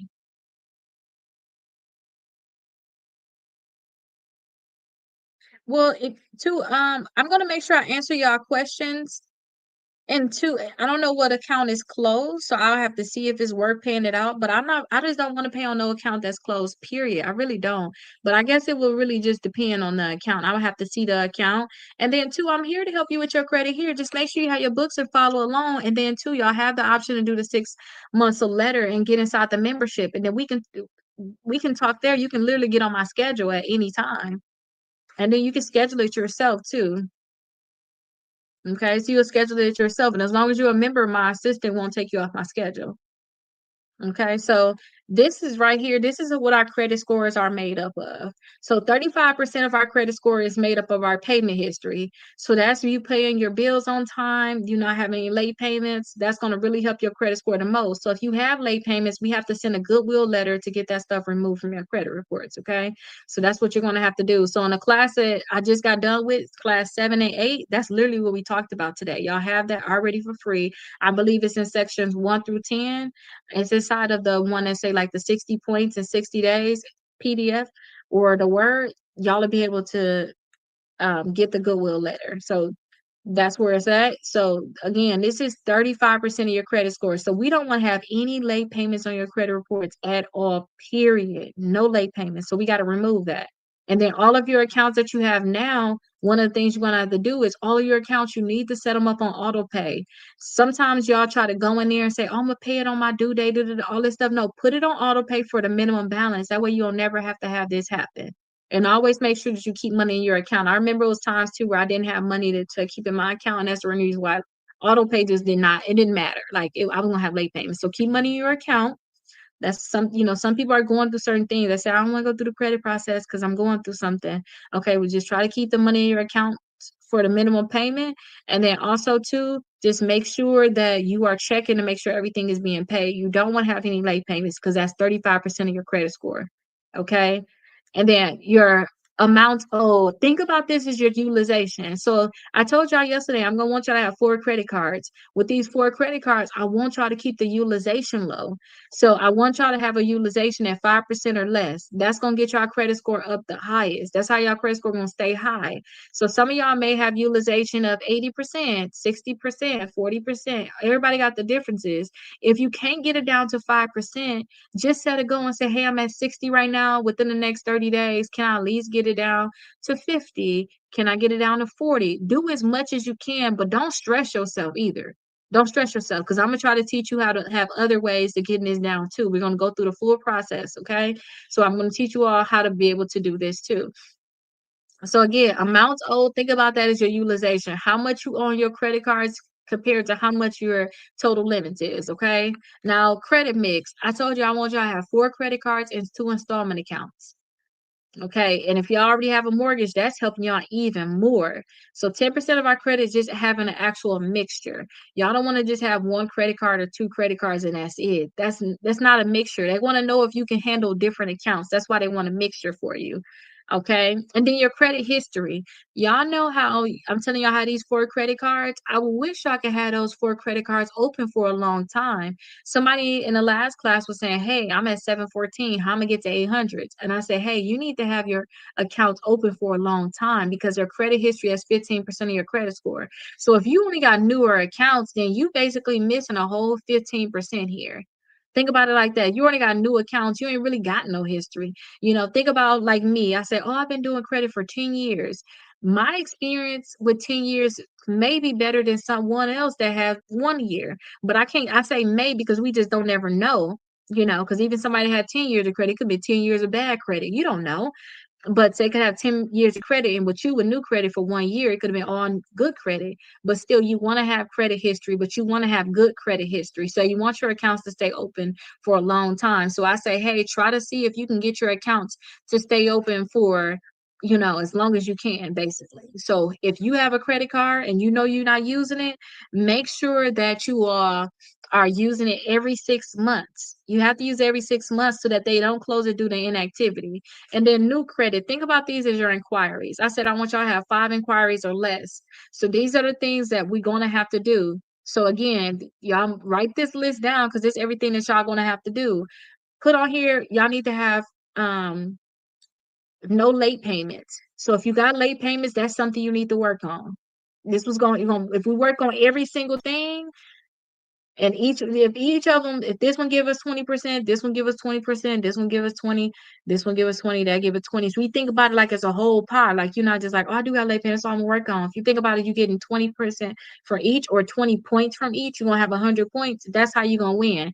So I'm gonna tell everything that you need to have done. And if you have a problem, you need to write it down so that you can fix it during these next 30 days. Because everything is already in this book. Remember, I already talked about all the stuff that we're going to have to do. I literally went over every type of problem you can have. But everybody don't have the same problem. Everybody don't have to work on the same thing. So again, I'm going to go over everything I want y'all to keep score of in terms of, do you have it? And if you have it as a problem, you need to fix it. Okay. So do you have any late payments? That means you need to remove all the late payments from your letters. Okay. Well, I'm going to wait. Get you a piece of paper. See, I just got here. Okay, I'm gonna wait on you. Get you a piece of paper because I'm gonna go through a list and I want y'all to write down a list of what y'all need to work on right now. Okay. So I'm gonna talk about what y'all need to have, and then I'm gonna tell y'all what y'all need to work on. And then two, let me go to day two in our workbook because on here in our 100 points, they said we need to go to day two in here. Okay, so yep, I see it. Let's talk about the percentages here. And then also to day four. Day four, talk about your credit accounts, your inquiries. All right, y'all ready? Miss Nicole, you ready too? Miss Nicole probably like, wait, what we doing? Hi. Hello. So let me go through the list. So right now, what I'm doing is I'm telling y'all everything that y'all need to do to be able to have those 100 points in 30 days. I'm gonna tell y'all what y'all need to have. And if y'all make sure y'all have these things or y'all work on these things, that's how y'all can get y'all 100 points. We're not really talking about this no more. If you all do if you all go inside the course and do the 6 months of letters, right? So you all have the course, you do the 6 months of letters, and then if you decide to get the membership, I would actually specifically tell you what you need to do based off of what I see. But everybody not going to do that. It's not a requirement that y'all do that because y'all have everything inside the course already. So we are going over everything we did in the strongest 75 only for these 2 days because they got to catch up. They got to catch up first. Actually, for the 3 days, because remember, day three, they got to send out their disputes. So you already did that already. But after the disputes, we finna start talking about y'all tracking your accounts, actually setting up auto pay, inquiries, um a lot of stuff that y'all probably didn't do yet because there's so much stuff that y'all still didn't do yet, but they still have not set their goals. So you already did your goals for stronger 75. You good, you already know what you need to work on. So right now would be a good time, since if you already have something done. Okay, yep, see, that's where you go. You're gonna finish unpacking. See you tomorrow. That's all I was just gonna say. If you got questions, ask them. If not, then see me later. That's exactly what I'm gonna say. Put your questions down below, because other than that, they trying to catch up to where y'all at right now. Okay, so let me go over it. So y'all have to not have any late payments. So if you have late payments, put on there, I need to remove all my late payments on my credit reports. All of the late payments. Okay, so that's what you need to do. And again, the people that already did the strongest 75, we already did this already. We already did this and we sent out dispute letters. Tomorrow we're doing dispute letters. So if you already did the strongest 75, you already did your dispute letters. Unless you have specific questions right now, y'all really good. Y'all really good already.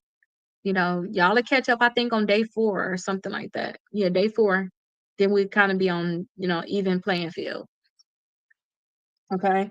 So again, no late payments. No, excuse me. Y'all know why I be so gassy with all this talking, all this burping, but excuse me. So accounts owed, I want y'all to make sure y'all have at least 4 credit cards reporting positively, not a credit card that's to charge off, close. It need to be open. Okay. So y'all need to have 4 credit cards. So if y'all don't have 4 credit cards, put that down on your list saying, hey, I need to get 4 credit cards. I need to have 4 credit cards. Or I got 1, I need 3 more. Or I got 2, I need 2 more. I got 3, I need 1 more. Or I got my 4, I'm not writing that down. That's kind of what y'all need to do. Okay. And then not only do y'all need 4 credit cards, I want y'all to keep y'all utilization at 5% or less.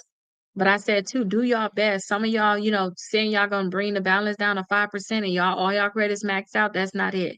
You know. So you can put on here you need 5% or less, and I'm gonna teach y'all how to lower your overall utilization. So don't even trip. So you just need to have your utilization at 5% or less, period. Because I don't like to say, well, at least aim for 30, at least aim for this, aim for whatever you can aim for. Do your best, period. That's all you got to do during this time because you just trying to get the most points you can get. Everybody's points gonna be different. If you can go ahead and knock all these things out, you're gonna see the biggest increase. But just do what you can. Secure credit cards will count as a credit card. Yes, they would count as a credit card. Secure credit cards will count. Now, credit mix. I need y'all to get 2 installment accounts. So put on there 2 installment accounts. The installment account is like car, student loans. Maybe you have a mortgage, you have personal loans. You're very welcome, Casey. So y'all already could have these accounts, and if y'all have 2 of them, you don't have to worry about a credit mix. You just need to make sure you don't have no late payments.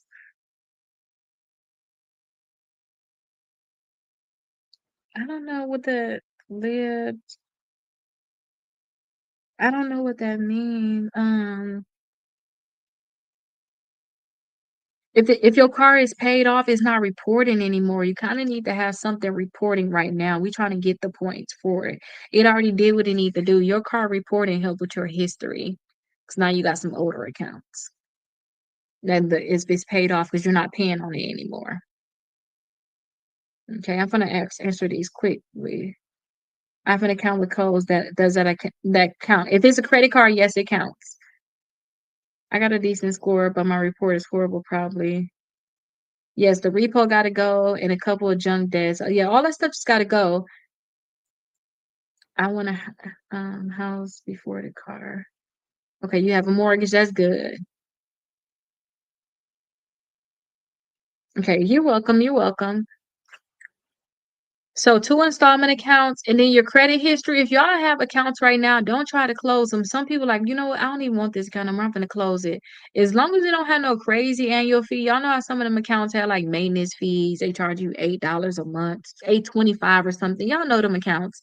Y'all may have had it or heard somebody didn't have it. I've seen other people have it that have these horrible annual fees and maintenance fees. Other than that, y'all need to keep y'all accounts open. If y'all have them type of accounts, let's build up your credit first. You don't want to close them right now while you're trying to get 100 points because all you're gonna do is mess up your credit because now you got a new account that's closed and you don't want to do that. And then new credit, the inquiries. The inquiries. So we want to have 5 inquiries or less. So that's what we're aiming for, 5 inquiries or less. So y'all have to look on y'all credit reports and say, hey, do I got late payments? Okay, I need to remove them late payments. Do I got 4 credit cards? I only got 2. Okay, I need to get 2 more. And then my utilization is at 20%. I need to get that down to 40. Here, I only got 2 credit cards. I only got I only got my 1 car. I need to get 1 more installment account. Okay, perfect. Okay, my accounts I got right now, I'm gonna make sure I just keep them open because it's all I can do for my credit history. I'm gonna talk about authorized user too, but I really don't want that. Okay. Well, we can get it uncooked, okay? We can get it uncooked. And then for this, you want to say, okay, my inquiries. Okay, I need to remove these inquiries. I got more than 5. Or you know what? These inquiries that's on here, I didn't even get the credit cards at all. All of them need to go. Only time I say 5 is because sometimes y'all got the credit for it. If y'all got approved for a Capital One credit card, y'all got a Capital One inquiry on credit for it, y'all kind of need to leave that alone because sometimes if y'all try to mess with that inquiry, get it removed, then they may delete the full account. And no matter what, with all of this I'm telling y'all about, collections, charge-offs, foreclosures, bankruptcies, all that stuff got to go, period. All of it have to go. Go right along with the payment history, okay? So all them negative accounts, y'all got a bankruptcy, it got to go. Y'all got a foreclosure, it got to go. Y'all have a repossession, it have to go. Y'all got charge-offs, it have to go. Collection, they have to go. Okay, all that stuff that's negative, it has to go, period. So that's what we're working on now. So y'all have to create a plan on what y'all need to work on, and then y'all need to fix it. Now, some of y'all too, y'all have to understand that maybe y'all don't know how to read your credit reports, to even know certain things. That's why I said do the 6 months letter, then pay the $29 for the membership. Okay. But don't become a member if you're not serious, because all that is doing is giving you access to me. And I'll be like, you didn't even do what you need to do. I gotta get off the phone. I gotta get off the phone. Like, because I'm gonna give you all the advice, do this, and that. I'll be all passionate. And then we come back and you say you don't do this, you ain't do that. I'll be like, is this a joke? Y'all, we doing this for real or what? So just make sure, don't get the membership if you're not serious. Membership is just, hey, I just need to make sure I'm on the right path. We finna do this together. Because there's so much stuff I can do for you too. All your letters, I can mail all them for you, you know. But when it come down to, when I say get you some credit cards, you don't get no credit cards. I can't get you no credit cards. You have to do that on your own. I can send out a letter to remove your inquiries, but it's best to call. So you got to call the credit bureaus yourself. I'm not going to do any calling to the credit bureaus. Okay, so that's everything that we basically need to know so we can set our goals. Because tomorrow, once y'all know, okay, I got late payments and I got negative charge-offs, collections, bankruptcy, I need to work on getting that stuff deleted. Tomorrow, I'm going to show y'all actually how to fill out that letter. So remember, I told y'all to do the identity IQ, right? Told y'all to do that. And I also told y'all the credit karma. I also told y'all that. I want y'all to go ahead and make sure y'all have that going, and also put that freeze on tomorrow. Some of y'all have not called yet to put a freeze on your credit. Y'all need to do that ASAP. Put a freeze on your credit tomorrow. I mean, tomorrow morning, because I'm just thinking about them opening. Put a freeze on it tomorrow morning.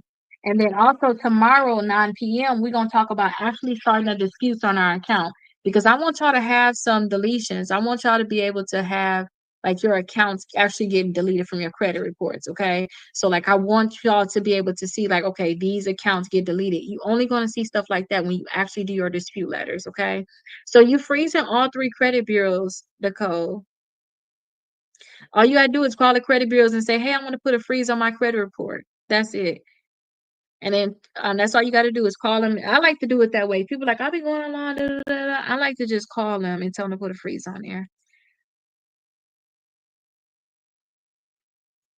But this is the other thing I want y'all to be able to see. I want y'all to be able to have like the accounts deleted. So tomorrow I'm gonna show y'all how to fill out the dispute letter and how to actually work to get your accounts deleted from your credit reports. That's something that we're going to be working on. Actually doing your actual dispute letters to make sure that you actually get the accounts removed from your credit reports. And these are only really the negative accounts. That's what we're targeting. Okay, so we're targeting like the negative accounts, the charge-offs, the foreclosures, the bankruptcy, the collections. That's what we're targeting. Okay, we're getting them deleted. Okay, so that's what we're going to be targeting tomorrow. Okay, so everybody, y'all get where we at right now. Everybody just setting their goals right now. You know, can I call each one of the bureaus to get my credit report from each one? Um, I just you technically can, but then what they're gonna do is they're gonna tell you go to annual. And then I told y'all about annual. If y'all go to annual, y'all get them 15 additional days to process your dispute. And don't forget, I'm thinking about this. If they don't delete it, I want to be able to set up to sue them. And I don't want to cut nobody out of a check. That I don't want to cut no company out, you know. So that's it. I wouldn't want to cut any type of company out. So if you go to annual and you normally got 30 days to do your disputes and now they're giving them 45 days, usually if they don't, ain't no usually the law is if they don't delete the accounts or verify these accounts in 30 days, they supposed to delete it. And with us sending our stuff out certified, we can be able to bust them and say, hey, you were supposed to delete these accounts. But if they send you the annual, now you getting 45 days and now they got more time to do it. Okay. And the two, even if you go, another thing too, even if you go and do, like you said, you want to do one from each credit bureau, when you do your disputes, they're going to send you one anyway. So once you get your dispute results back, they're going to send you a letter. It's going to be a packet. Matter of fact, I got one here. I can show y'all.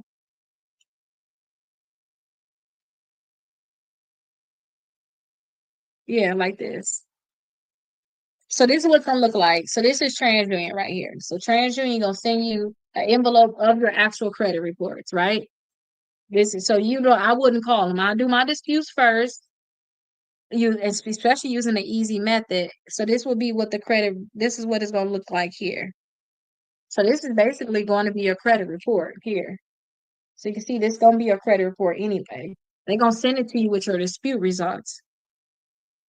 So they said, we understand some didn't look right to you. So here's your actual results from your disputes. And these are very detailed, so I can't really like show it to you all. These are mine actually too, but I can't. Uh-oh, y'all see something? Y'all seen something? But you're gonna get them in the mail anyway when you do your disputes. All three credit bureaus gonna send you this, and then they're gonna say these accounts were deleted, these accounts were verified. You want to keep this as your evidence because on here what they'll say is the company verified it. The company said it was. So I wouldn't suggest y'all get y'all dispute. Y'all get y'all I'm sorry, y'all get y'all credit reports from them for the time, and then also too, even if you get your credit reports from them.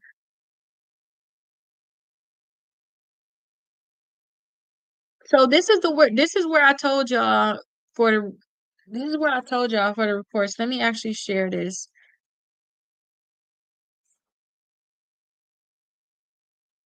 Let me show you.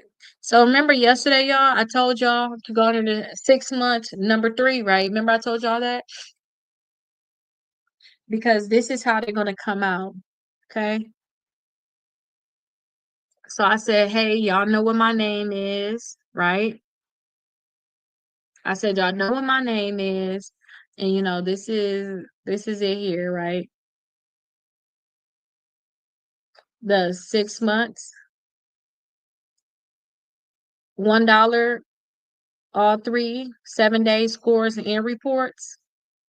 And the reason why I say this because even if you was to tell them to do this, where you was to get it like this, like even if you was to get it like this, right? You will have to find out what's the errors on your credit report. And me myself, I'm not doing it. I won't do letters like that. It's too much trying to look through that. But if you also do the identity IQ $1, you're gonna have all 3 credit reports lined up. And granted, my system marked these red marks, but y'all can mark them too. Y'all just would have to get a highlighter and y'all would have to look.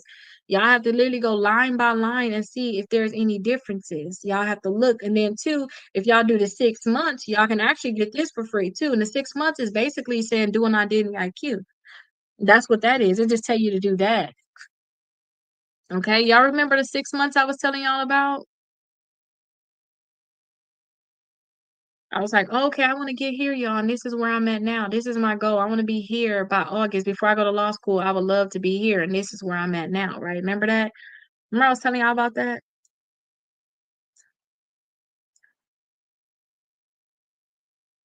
And then I said, okay, these are the steps. You got this step, which is free. This step is which is free, but this is going to show y'all any type of fraud, which is something y'all really need. Y'all don't need that, especially if y'all decide to do a lawsuit. Then, like, I don't know who this company is. You can show I have plenty of fraud. Okay.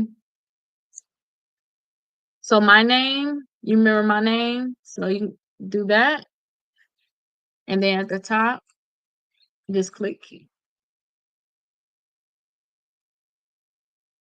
Okay, you get it? You got in the code?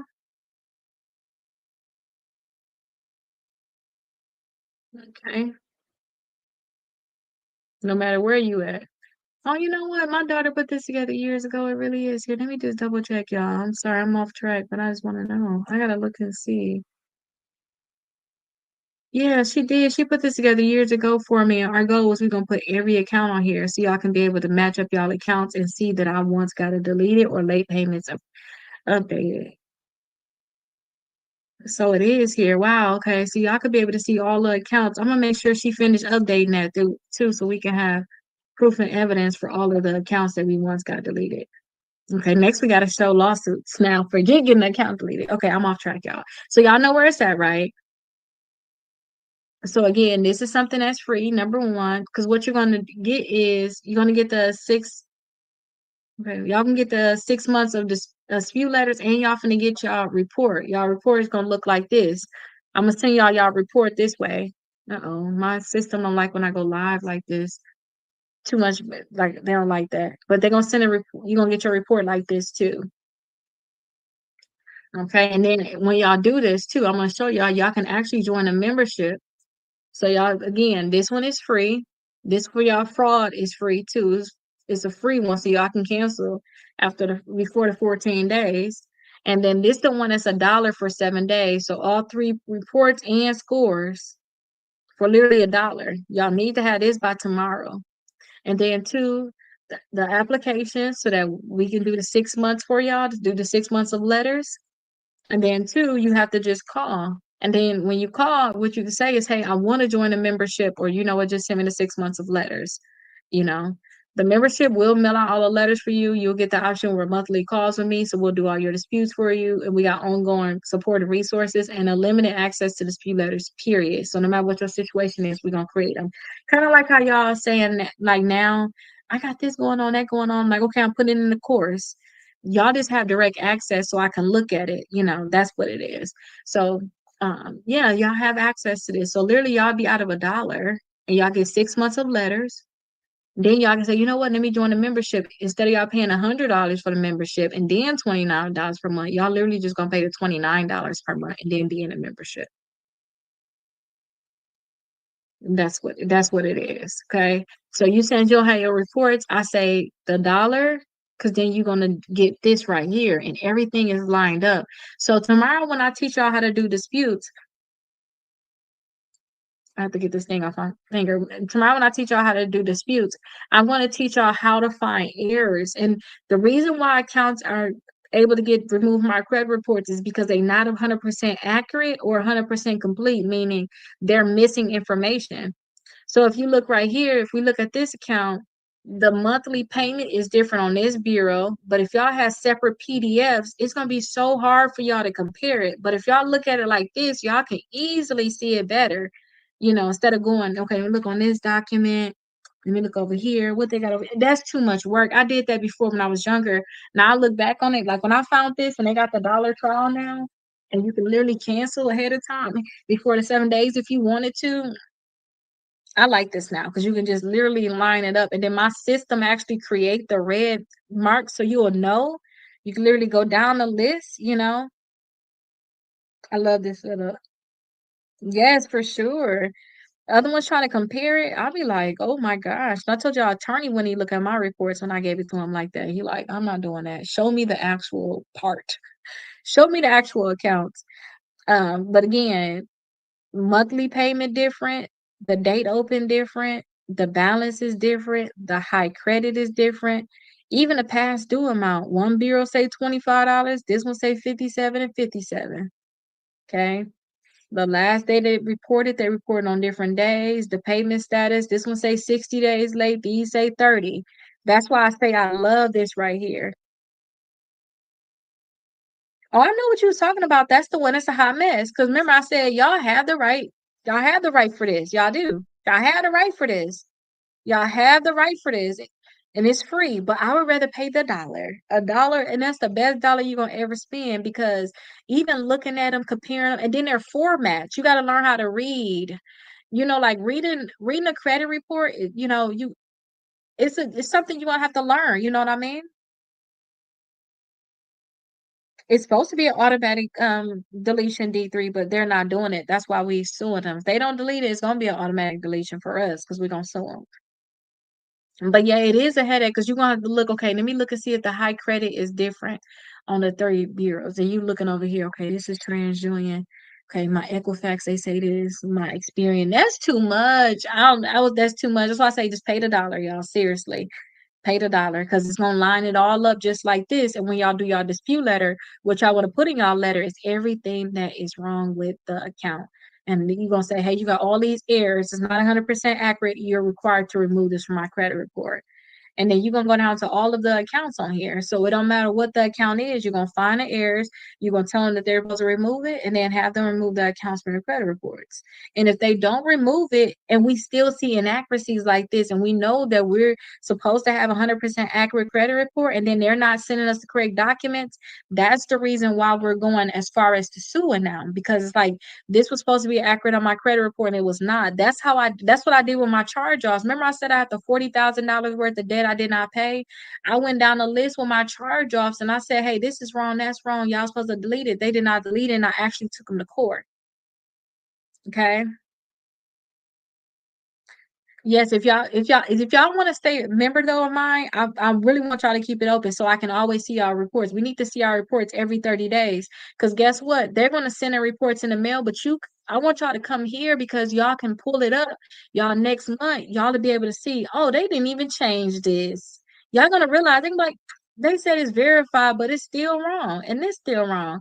Instead of y'all getting all three, and then y'all realize too, all three bureaus may not respond. And if y'all send it certified, y'all gonna be like, up, yep, got them. They didn't even send it out in 30 days like they were supposed to. They didn't even respond. So that means everything need to get deleted. Okay. So once you know that everything need to be deleted, that's gonna be good for you. Because now what if you was waiting on that bureau to come in? What if you was waiting on them to come in? I say anytime I say do this is when you actually finna put your suit in, because you can find the final errors on here, the final things on here. You can use your identity IQ, then you can use your annual to match them up. You might find even more errors on here. That's what I like to do. This is just a headache to look at. Is it some problems you worth just just paying? To me, that's just me. I'd rather pay, because how much is it again? It's on here. So yeah, it's $1 at first and then 23.86. I'll just pay the 23.86 and you can get your credit reports every month. So this right here, let me show y'all. So my name, right? Y'all know my name, right? This is my house. This is what I call my house. Go down, and then you'll see 6 months of free letters. Number 3, identity IQ, $1 trial. Okay. But it's just so much more organized this way. And anybody that actually got their annual credit report, they know. They know for sure that this is so much more organized.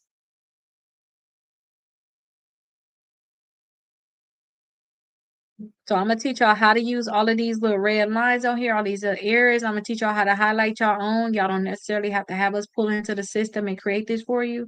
I'm gonna teach y'all how to actually find your own errors, put it on y'all dispute letter, and actually send it in. Okay, that's good. It went up. It's gonna continue to go up because you're doing what you need to do. That's really good. I'm happy for you. So yeah, this is what we got to do next. So that's why I say yesterday y'all supposed to get your report. Today y'all supposed to say, okay, this is what's wrong. Okay, so now we supposed to say what's wrong. Let me actually tell y'all what's wrong with this person, right? Let's go over that. This is mine. Let's act like this is my report, y'all. So this is mine. This is what's wrong with me. Let's act like it's mine. So negative accounts, right? All of these say negative accounts. So I see that this account literally just got late payments on it. It say I'm late right now, 30 to 60 days or whatever, right? So since it says 30 to 60 days late, I know that this account needs to be back current. That's it. It needs to be back current. But I don't like when I see like late payments like this. You see 30, 60, 90, 120, 150. They literally just revive the account. And now they back 30, 60. So when I see something like this, I'm like, dude, are you really finna pay it or not? Because if not, I'm gonna put this on there as a charge off and just get it deleted. Because it got so many late payments on here, they probably not even gonna be trying to take these late payments off. So on some accounts like this, I say, hey, maybe this may need to go. And then I'm gonna look on here and I'm gonna say, okay, this says derogatory right here. This one say charge off, it needs to go. This one is a collection, it needs to go. This one is a collection, it needs to go. I don't need to look hard into none of these accounts. If it's a charge off or collection, it has to go, period. Y'all hear me? Period. It has to go. Collection, it gotta go. Collection, it gotta go. So we just gonna add them on our dispute letter. So I created the dispute letters with the last class. I'm gonna do one with you all tomorrow. So if you all have the course, you can still watch those. You have 8, 9, and 10. I think days 8, 9, and 10 is when I actually created it. So y'all will be able to see it. And let me double check because it's in our book here. Actually, on starting on day 9. So how to dispute with experience. So y'all have the course. Day 9, watch the recording on 7 and 8. Hours 7 and 8, the first 2 hours. I show y'all literally how to do it. Y'all have a free letter for it. No, if you paid off your car, just got late payments, you gotta do that Goodwill letter. You just got to do the Goodwill letter. So I already saw that all of that stuff up there need to get deleted. And then that one account that was still open with late payments, in that case, if you went all the way to 150 days late and now you back late again, 30, 60, I just say just delete the account because for some reason you just can't keep that account current. All that's doing is just continue to hurt your credit. Like just get it off because every time you get the 30, 60, y'all don't understand them late payments hurt you more than a collection. A collection, once it hit your credit report, it hurt you that time. Late payments, you got to go 30 days late, hurt you. 60 days late, it hurt you again. It's like hurting you so much. So the course is available once we receive it. No, you should receive the text message. So you should receive a text message for it. And as long as you purchase it before 7 p.m. Eastern Standard Time, I literally sent the text to everybody already. So you may see it's like a random text come in, like, "Hey, this is what you've been looking for." That was it. That's the text. That's what it is. So this is their positive accounts, or I said I was gonna make it like this my credit report. This is the positive accounts. So this is an authorized user account. So this helped the credit, but it's not theirs. I try to teach, don't be dependent on nobody else's credit because what if they decide not to pay their credit card one day? Now you got to get this deleted from your credit report, and now it's not a positive account. They can easily destroy your credit, destroying theirs too, but they can destroy you too because you just don't want that. So I say authorized users, we do not account this as our account. It's a bonus. Okay, so since that's a bonus account, what we'll do though, because their credit limit is $2,500 and their balance is $1,500, this right here is damaging their credit. Like I told you, I really want y'all utilization at 5% or below. So I say, hey, to find out what the 10% is, just cover up that last number. Y'all see how I say $250 now? That's 10%.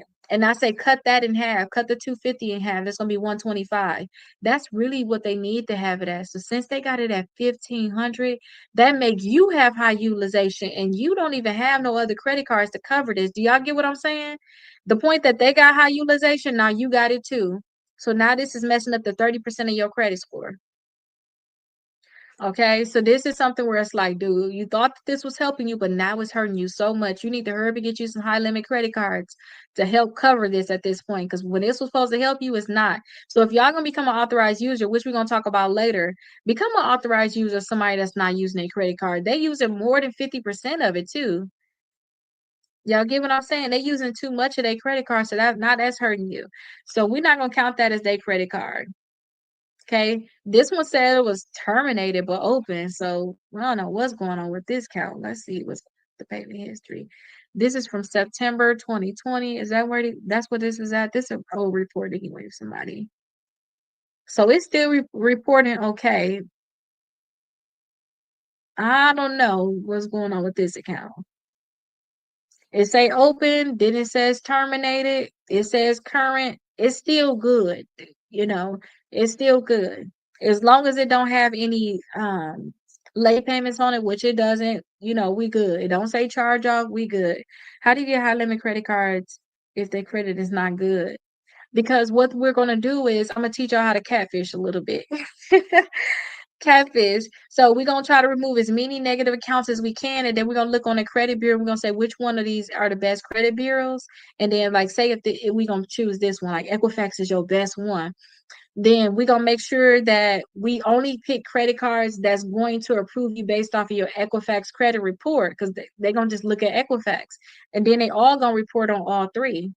That's how it is. And then two, if you got high utilization, I'm gonna teach you how to get the easiest high limit credit cards, like the Care Credit, the Lowe's, a lot of the easy credit cards. And once you get those easy credit cards, they give you like 5,000, 10,000. Now you got high limit credit cards on your credit reports, which is going to now help with your utilization.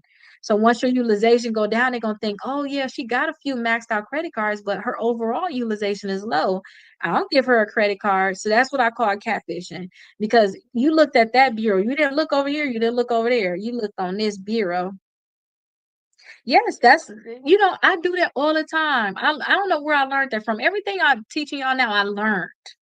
That's why I told the last class, y'all know somebody gave me a review on this 2-star song. They can find all of this stuff on the internet. We can find a lot of stuff on the internet. Everything is on the internet. My name, my social is on the internet. Everything's on the internet. What can't you find on there if you think about it? All of our data has been breached. Like, what can't you find? But you got to find these little tips like this where it's like, get this one or do this or do that. Is it too late to join the class? No, you in the class right now. It's day 2. You just, I say, just get your books. So this is what we're working on now to raise your credit score 100 points in 30 days. We didn't even do anything. We're going to start doing our disputes tomorrow. So I say, some people still don't have their report. So I say, hey, y'all know, get your books. Because once you get your books, you'll go to the first part of the course. It'll say 6 months. And I say, hey, go to number 3. And it'll say this right here: identity IQ, $1. That's where we get our reports. Okay. So we're going to get our reports. And tomorrow we're going to do our disputes. Okay, tomorrow we're gonna do our disputes. So y'all should be able to get y'all books down here. Y'all don't see my TikTok shop. Y'all don't see it up at all.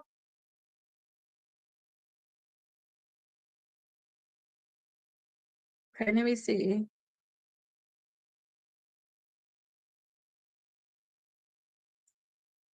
Okay, I literally pinned it again. Can you all see it now? Can y'all see it? And was it always there, or did it just now come up there?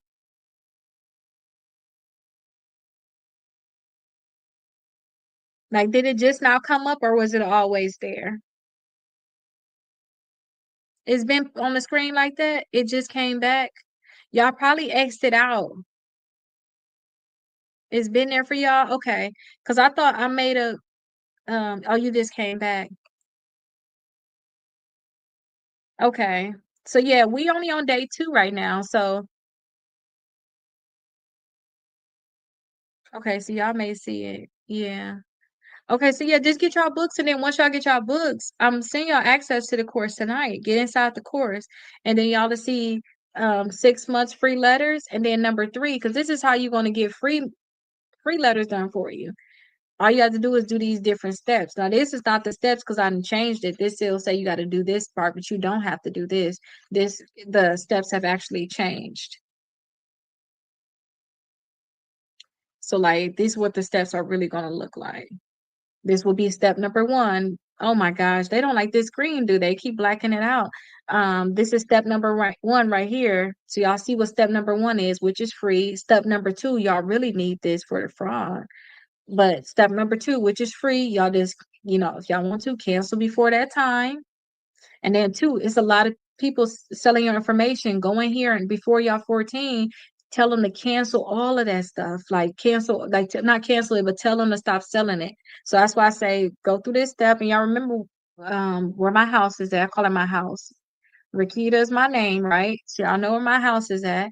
So do step 1, 2, step 3, so y'all can get all 3 reports and scores for just $1. So step number 3, and then 2, y'all want the letters? Go ahead and do the application because my team gonna create 6 months of letters for you. And then if y'all want me to create y'all letters, y'all want to join my membership, then y'all can join without having to pay $100 to start. Y'all can just pay $29 a month, and we'll create all the letters for you. But if you want me to create them, you have to do what I call premium dispute, where we send them certified, because that means that eventually you're gonna take legal action on it. And if you're new here, I'll talk to you more about legal action in a little. We got to still figure out this account that we got going on over here. Okay, so let's see what other accounts. So far we're gonna say we got 2 credit cards. This one say terminate, but it say open. So I'm just gonna keep that as it's an open account. So they got 2 credit cards right now. An authorized user account. Look at the balance, look at the limit. It's still high to me. It's still really high. I don't like this still, but it's still reporting to them. But when I told y'all, when y'all get authorized user accounts, y'all want to keep y'all credit limit. Y'all want to keep y'all balance. Y'all want to find people that got their balance at like 0. Put me on a card that you're not using or that you just keep active, not one that you actively using, because you're gonna hurt me so much. When they keep having a high balance on their credit cards, that's gonna hurt you. because you couldn't hide this utilization. Hiding the utilization mean you got 40,000 credit cards on your credit report that you're not using. So if they was to use 2,000, it's not gonna hurt you because you're not even using your credit. But if you at the point where they literally a credit card, they only got one credit card up there and they laid on that right now, this right here is damaging their credit because they can't keep it up. But as soon as they pay it down, which is what they need to do, their credit score go back up. So again, this is not an account that's active as owned. And this one is an auto loan that's open. So they got one installment account and they got another installment account. But honestly, I won't count this as an installment account. Do y'all know why I wouldn't count this as an installment account? Remember, I told y'all I want y'all to have two. Do y'all know why I would say this is not an installment account? Like this wouldn't count as the installment account I want y'all to have. Do anybody know why I would say that about this account? I'm gonna see if somebody will answer it first, just to see where everybody is at with things.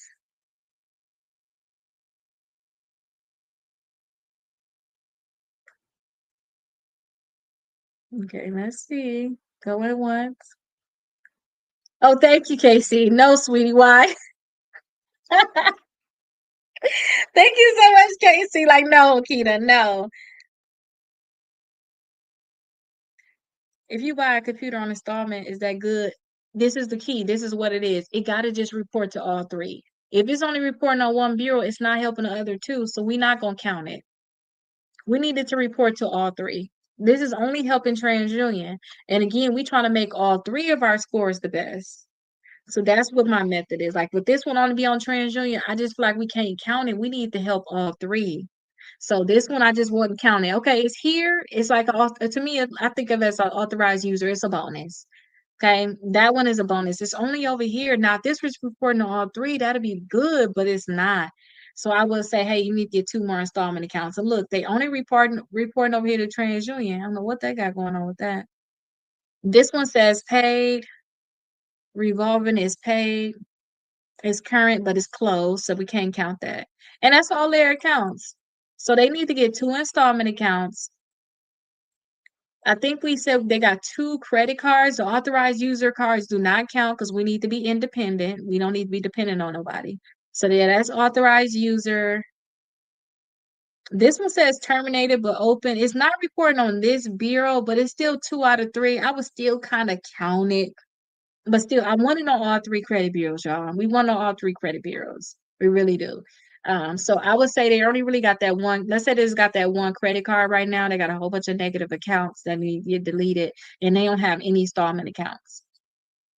And this account, the one that we saying that they do got, remember they currently late on it. Look, they 60 days late right now as we speak. This is an old report. This is September 2020, but still, y'all get it. Like literally right now, you are late.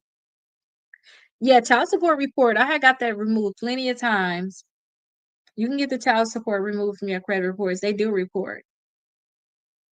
But yeah, this is basically what it is. Okay. So I would still tell them based off their credit report, I still say, hey, get you 4 new credit cards. And with this one right here, you need to decide if you're gonna bring it back current. If not, we need to just get it deleted. And I would tell them too, honestly, if you can't keep this one current, you probably shouldn't get real credit cards. You need to get some of them, you need to get kickoff or something. You're paying $5 per month that's gonna report so that you don't be tempted to really use your credit cards because you can't pay off your credit cards. You can't pay all your credit cards. This is a big problem. Being honest with this, like we need to get this um deleted. So that's basically what it is. They need those 4 credit cards, they need their 2 installment accounts. Um, we need to get these accounts removed. So that's basically everything. But y'all see why I say I like to just pay the dollar, right? Like I'm finna pay the dollar, you know. And yes, secure credit cards count as long as you paying on them. You paying on them. Secure credit cards count, but if you get approved for a $200 secure credit card, I don't want you to report more than $10. So I don't want you to have them report more than $10 on that credit card to the credit bureaus. Okay, that's the key. If they report more than $10, that's gonna lower your. It's not gonna get now. It's not gonna lower your credit score. Let me not say that because usually they say around like that 20%, anything over 20%, 20 to 30% is not helping you, it's not hurting you with your utilization. Anything over 30% is hurting you. But I say, hey, we trying to have the highest credit score possible. So we want to to have the highest credit score possible, we want to make sure that we doing whatever is best to have us at the highest credit score, which is 5% or less. So if you get the four secure credit cards, hopefully get the ones that graduate, like Capital One, Navy Federal, and Discover. Get those. They graduate, meaning you can put $200 down on Navy Federal. They'll in about 6 months it'll turn into a $2,000 credit card, and they'll give you your money back. So I'll say get stuff like that. Discover, it can go from 200 in about 6 to 9 months. You can actually be at $1,800. Okay, we talked about that. I believe yesterday I kind of went over some accounts with you all, but that's kind of where we at. So right now, oh, I got a comment. I'm so sorry I didn't answer it, y'all. What about old phone numbers and previous jobs? So, oh, you just asked it. Good. I'm not late. Hi, Unique. I thought I was late. I be neglecting y'all over here. I know I do. I just be over here like, hi, TikTok. Be like neglecting y'all over here. But old phone numbers and previous jobs, I'm okay with that stuff staying on there right now. I will work on removing that stuff after I know I'm gonna have to go into a suit or something like that. I will try to remove it at that time. And then I'll tell y'all why after somebody have a suit. Because certain things I can say, I can't say, but I can't talk about it for myself, but I can talk about it for somebody else. Because it's something that I learned just from my own lawsuit. But I would just wait. I would just wait for that. And I used to tell y'all to remove old address and stuff. If y'all remove old addresses, y'all gonna get those. If y'all have a higher chance of getting the accounts removed, but where I'm at right now, and if y'all really follow this and y'all say, you know, I'm gonna give myself a year, I'm gonna go through this whole process, doing a process in a year, I need to have checks from all these different companies on my credit reports. If y'all do that, y'all probably gonna be very happy because y'all can get more money a lot of times that y'all could have got even if y'all was able to take on a part-time job. So think about this as a part-time job at this point, y'all know. So think about it like that. So what if the credit card is reported to two bureaus? If it's reported to two bureaus, you can say, okay, I'll do it, but you gotta think about it. One bureau will always be lacking. One bureau always gonna be lacking. It's nothing wrong with having five credit cards, six, seven, eight, nine, 10. It's nothing wrong with it. But I just rather make sure each one of them have these four credit cards reported. Okay. So again, this is the book that we're in right now. So this is a raise your credit score 100 points in 30 days. We just did day 2. So day 3, we're going to actually do our disputes where we're going to work to get these accounts removed from the credit reports. When you all purchase the book, so you be able to see them down below, and then y'all might see like this little bag. If y'all don't see something up here, y'all may see a little bag down there. When y'all purchase the books, really suggest that y'all go ahead and get the book bundle of all 3 of them. Okay, that way y'all have everything that y'all need to be able to really work to fix your credit. So this one right here is some 7 o'clock and 8 o'clock. We're on day 17. Y'all can still join this, meaning I go live 9 p.m. Eastern Standard Time doing this book. I mean, I go live 9 p.m. doing this book, but I also go live at 7 to 8. So I've already been on here for over 3 hours at this point going live. I already been going because I started at 7 o'clock. I did this one, then I repeat that information, did 8 o'clock. After 8 o'clock, I did 9 o'clock with y'all, and I'm gonna go. But I suggest y'all come to the 8 o'clock, do this because this gonna teach y'all about credit. I have so much stuff that I'm teaching y'all inside of here about credit. And this one right here is just straight. This is what we're gonna do. This is straight action. Kind of like the other person that was like, so we only going over our goals today. Are we doing this? We already did this in this. We already did all of that stuff in this book. Yeah, they did, but y'all about to bypass them because they doing this for 75 days. So y'all gonna eventually bypass them, but y'all gotta first get y'all credit reports, y'all gotta do y'all disputes, and then we're gonna start bypassing them. Because now every after that, it's gonna be every day is something that y'all gonna have to do. Because every day I'm gonna say, hey, y'all gotta do this. This is it. So all we talking about, like today, all we was talking about is y'all goals. What is wrong with y'all credit? That's what we fixing. Y'all got 4 credit cards. Look on y'all credit reports. Do y'all have 2 installment accounts? Look at y'all credit reports. Do y'all have late payments? Y'all need to remove it. Do y'all have more than 5 inquiries? Y'all need to remove those additional inquiries. That's all we was working on today is setting the goals. But some people didn't get the report, so I showed y'all my house and I said, hey, go to number 3 on the 6 months of letters, and then y'all will be able to see how y'all can get it for $1 for 7 days. Okay. So I say again, go ahead and get the bundle. Tomorrow we're gonna make sure that we get them out. We've been doing really good with making sure we get these things out. If you all, is this a hard copy? Yes, all of these are your actual books, like the books that I have right here. These are the books y'all gonna get. Y'all just gonna have your own copy. These are y'all actual books. I just have my own set. So I have my own set of these, and then I have like this thing right here. Yes. So this is my actual copy where I write like notes and stuff in here for y'all. But yeah, y'all go get in the mail. But you know what? That is me though, Nicole. When I be in class, I be like, I got a question. What about this? Rakita, we're gonna do that on the next slide. Okay, I'm just trying to make sure because I'm like, okay, I understand that, but what's this? What's that? So yes, actual hard copies that I'm going to mail for you all. Okay, so peace everyone. Rest well until tomorrow. Yes, for sure. Yes, for sure. Rest well, everybody. I'm gonna definitely go get me some rest. But like I tell you all, I have to wait an hour. So make sure if you want to make sure you get access to the course tonight, make sure you go ahead and get them now because I like to do like a timestamp. I say, okay, no, you're not. Leave me alone. Oh my gosh. I like to do a timestamp. So I'm gonna say, okay, does that I have to wait an hour? So 11:05. Anything after 11:05, they're gonna have to wait. Cause sometimes I see other orders coming in. I'm like, I'm not waiting to send them this code. I gotta go to sleep. But I'm gonna sleep good tonight. I got my bankruptcy book in. I'm so excited. So my daughter was like, well, so when you gonna get it? I hope that I'll be able to have a hard copy of that book in like 2 weeks. I don't know. We'll see.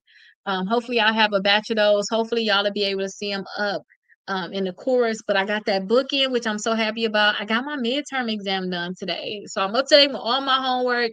I did slack a little bit because y'all know I like to have my homework in by Thursday. But you know what? I'm just giving myself grace because I am doing a lot and I'm very proud of myself, like for staying consistent.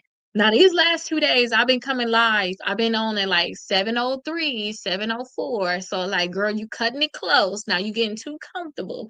I need to be live at 7 o'clock or 6:58, 6:59. So I'm gonna work on that tomorrow. I promise I'll be on time. But everything else, I'm gonna slack on. But I need to be on time for this live, okay? So I'm very proud of myself about that. But again, so I'm gonna set the timer. I'm gonna do the 10:06 or no 10:07. So I'll give you the last people 2 more minutes, and then what I'm gonna do is I'm gonna go ahead and print the list of everybody that purchased their books. Because I'm gonna go and see y'all the course again. Go to 6 months, and then y'all see step number 3. That's how you get your credit reports. Okay, that's how y'all gonna be able to get your credit reports. She come on at 7 to 10 Eastern Standard Time. Yes, for sure. Yes. So I'm going to teach y'all. So all of these books are actually actionable. Every day is something y'all need to do. So I'm just doing it with y'all. And then all of the downloads. Oh, I don't know why it won't let you do that. Y'all remember the place that got the 2 days? 2 day ship. Y'all remember the 2 day shipment? I can't say it, but y'all can. It's just more, cost more. That sucks. I don't like that for you. Message me. I guess I'll say message me. Okay. Or anything. Jalea, pass me this box. Okay, Breezy, I'm gonna make sure I send your stuff over. I'm gonna send you the link. I see what you just purchased. I'm gonna send you the link. I gotta wait an hour though, so I'm like I'm trying to wait that timer. But I don't like that I don't know why they doing that to you.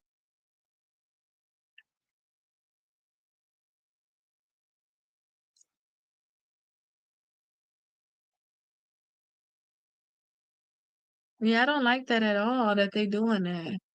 Let me see if you said it. You're welcome. Yes, you have a good night too. You have a good night too. So yeah, I'm gonna get off of here, you all. I'll see you all later. I'm gonna wait up for these little last ones, and I'm gonna send it out. So 10:07 is gonna be my time. So 11:07, I know I'm gonna go get.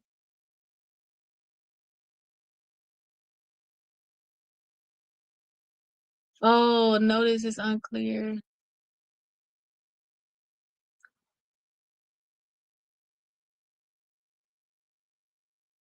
Oh, I'm gonna have to see. See, I just got flagged. Told you I need to get off of here. Oh, y'all are very, very welcome. Now that was a setup. But I'll see you all later. Let me go ahead and send y'all the course and figure out what I'm gonna have to do about this little new restriction because I don't want to get restricted you all where I'm not gonna be able to go live because then all of this gonna be messed up. I don't know how y'all be gonna be able to watch. I'll see you all later. Bye bye.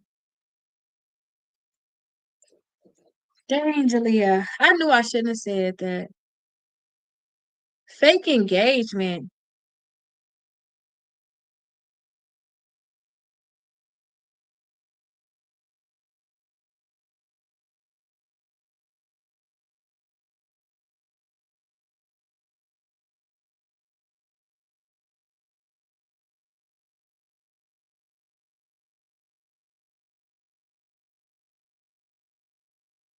What do you mean fake engagement?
I don't know how I'm gonna get this thing right, Jalea.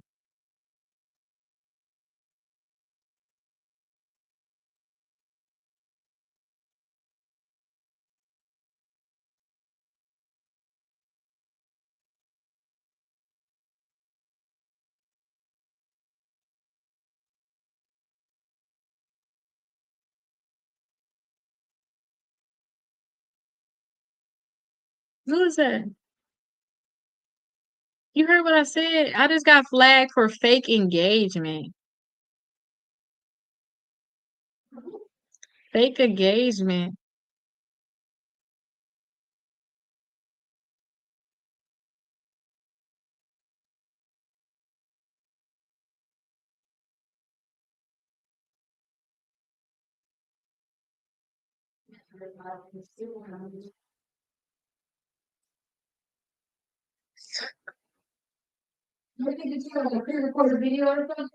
I don't know.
Mhm.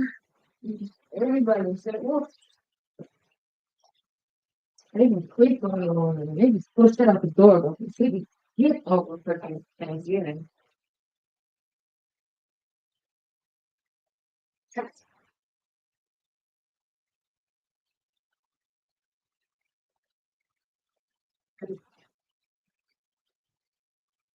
No, Julia, just leave that stuff up there.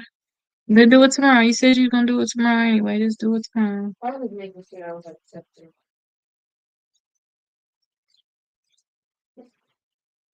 I just do not believe I got flag. Oh, I'm on live still talking about my flag. I forgot to turn this. I'm just so pissed off I got flag. Let me get off of here, y'all. I'm just so pissed off I got flag.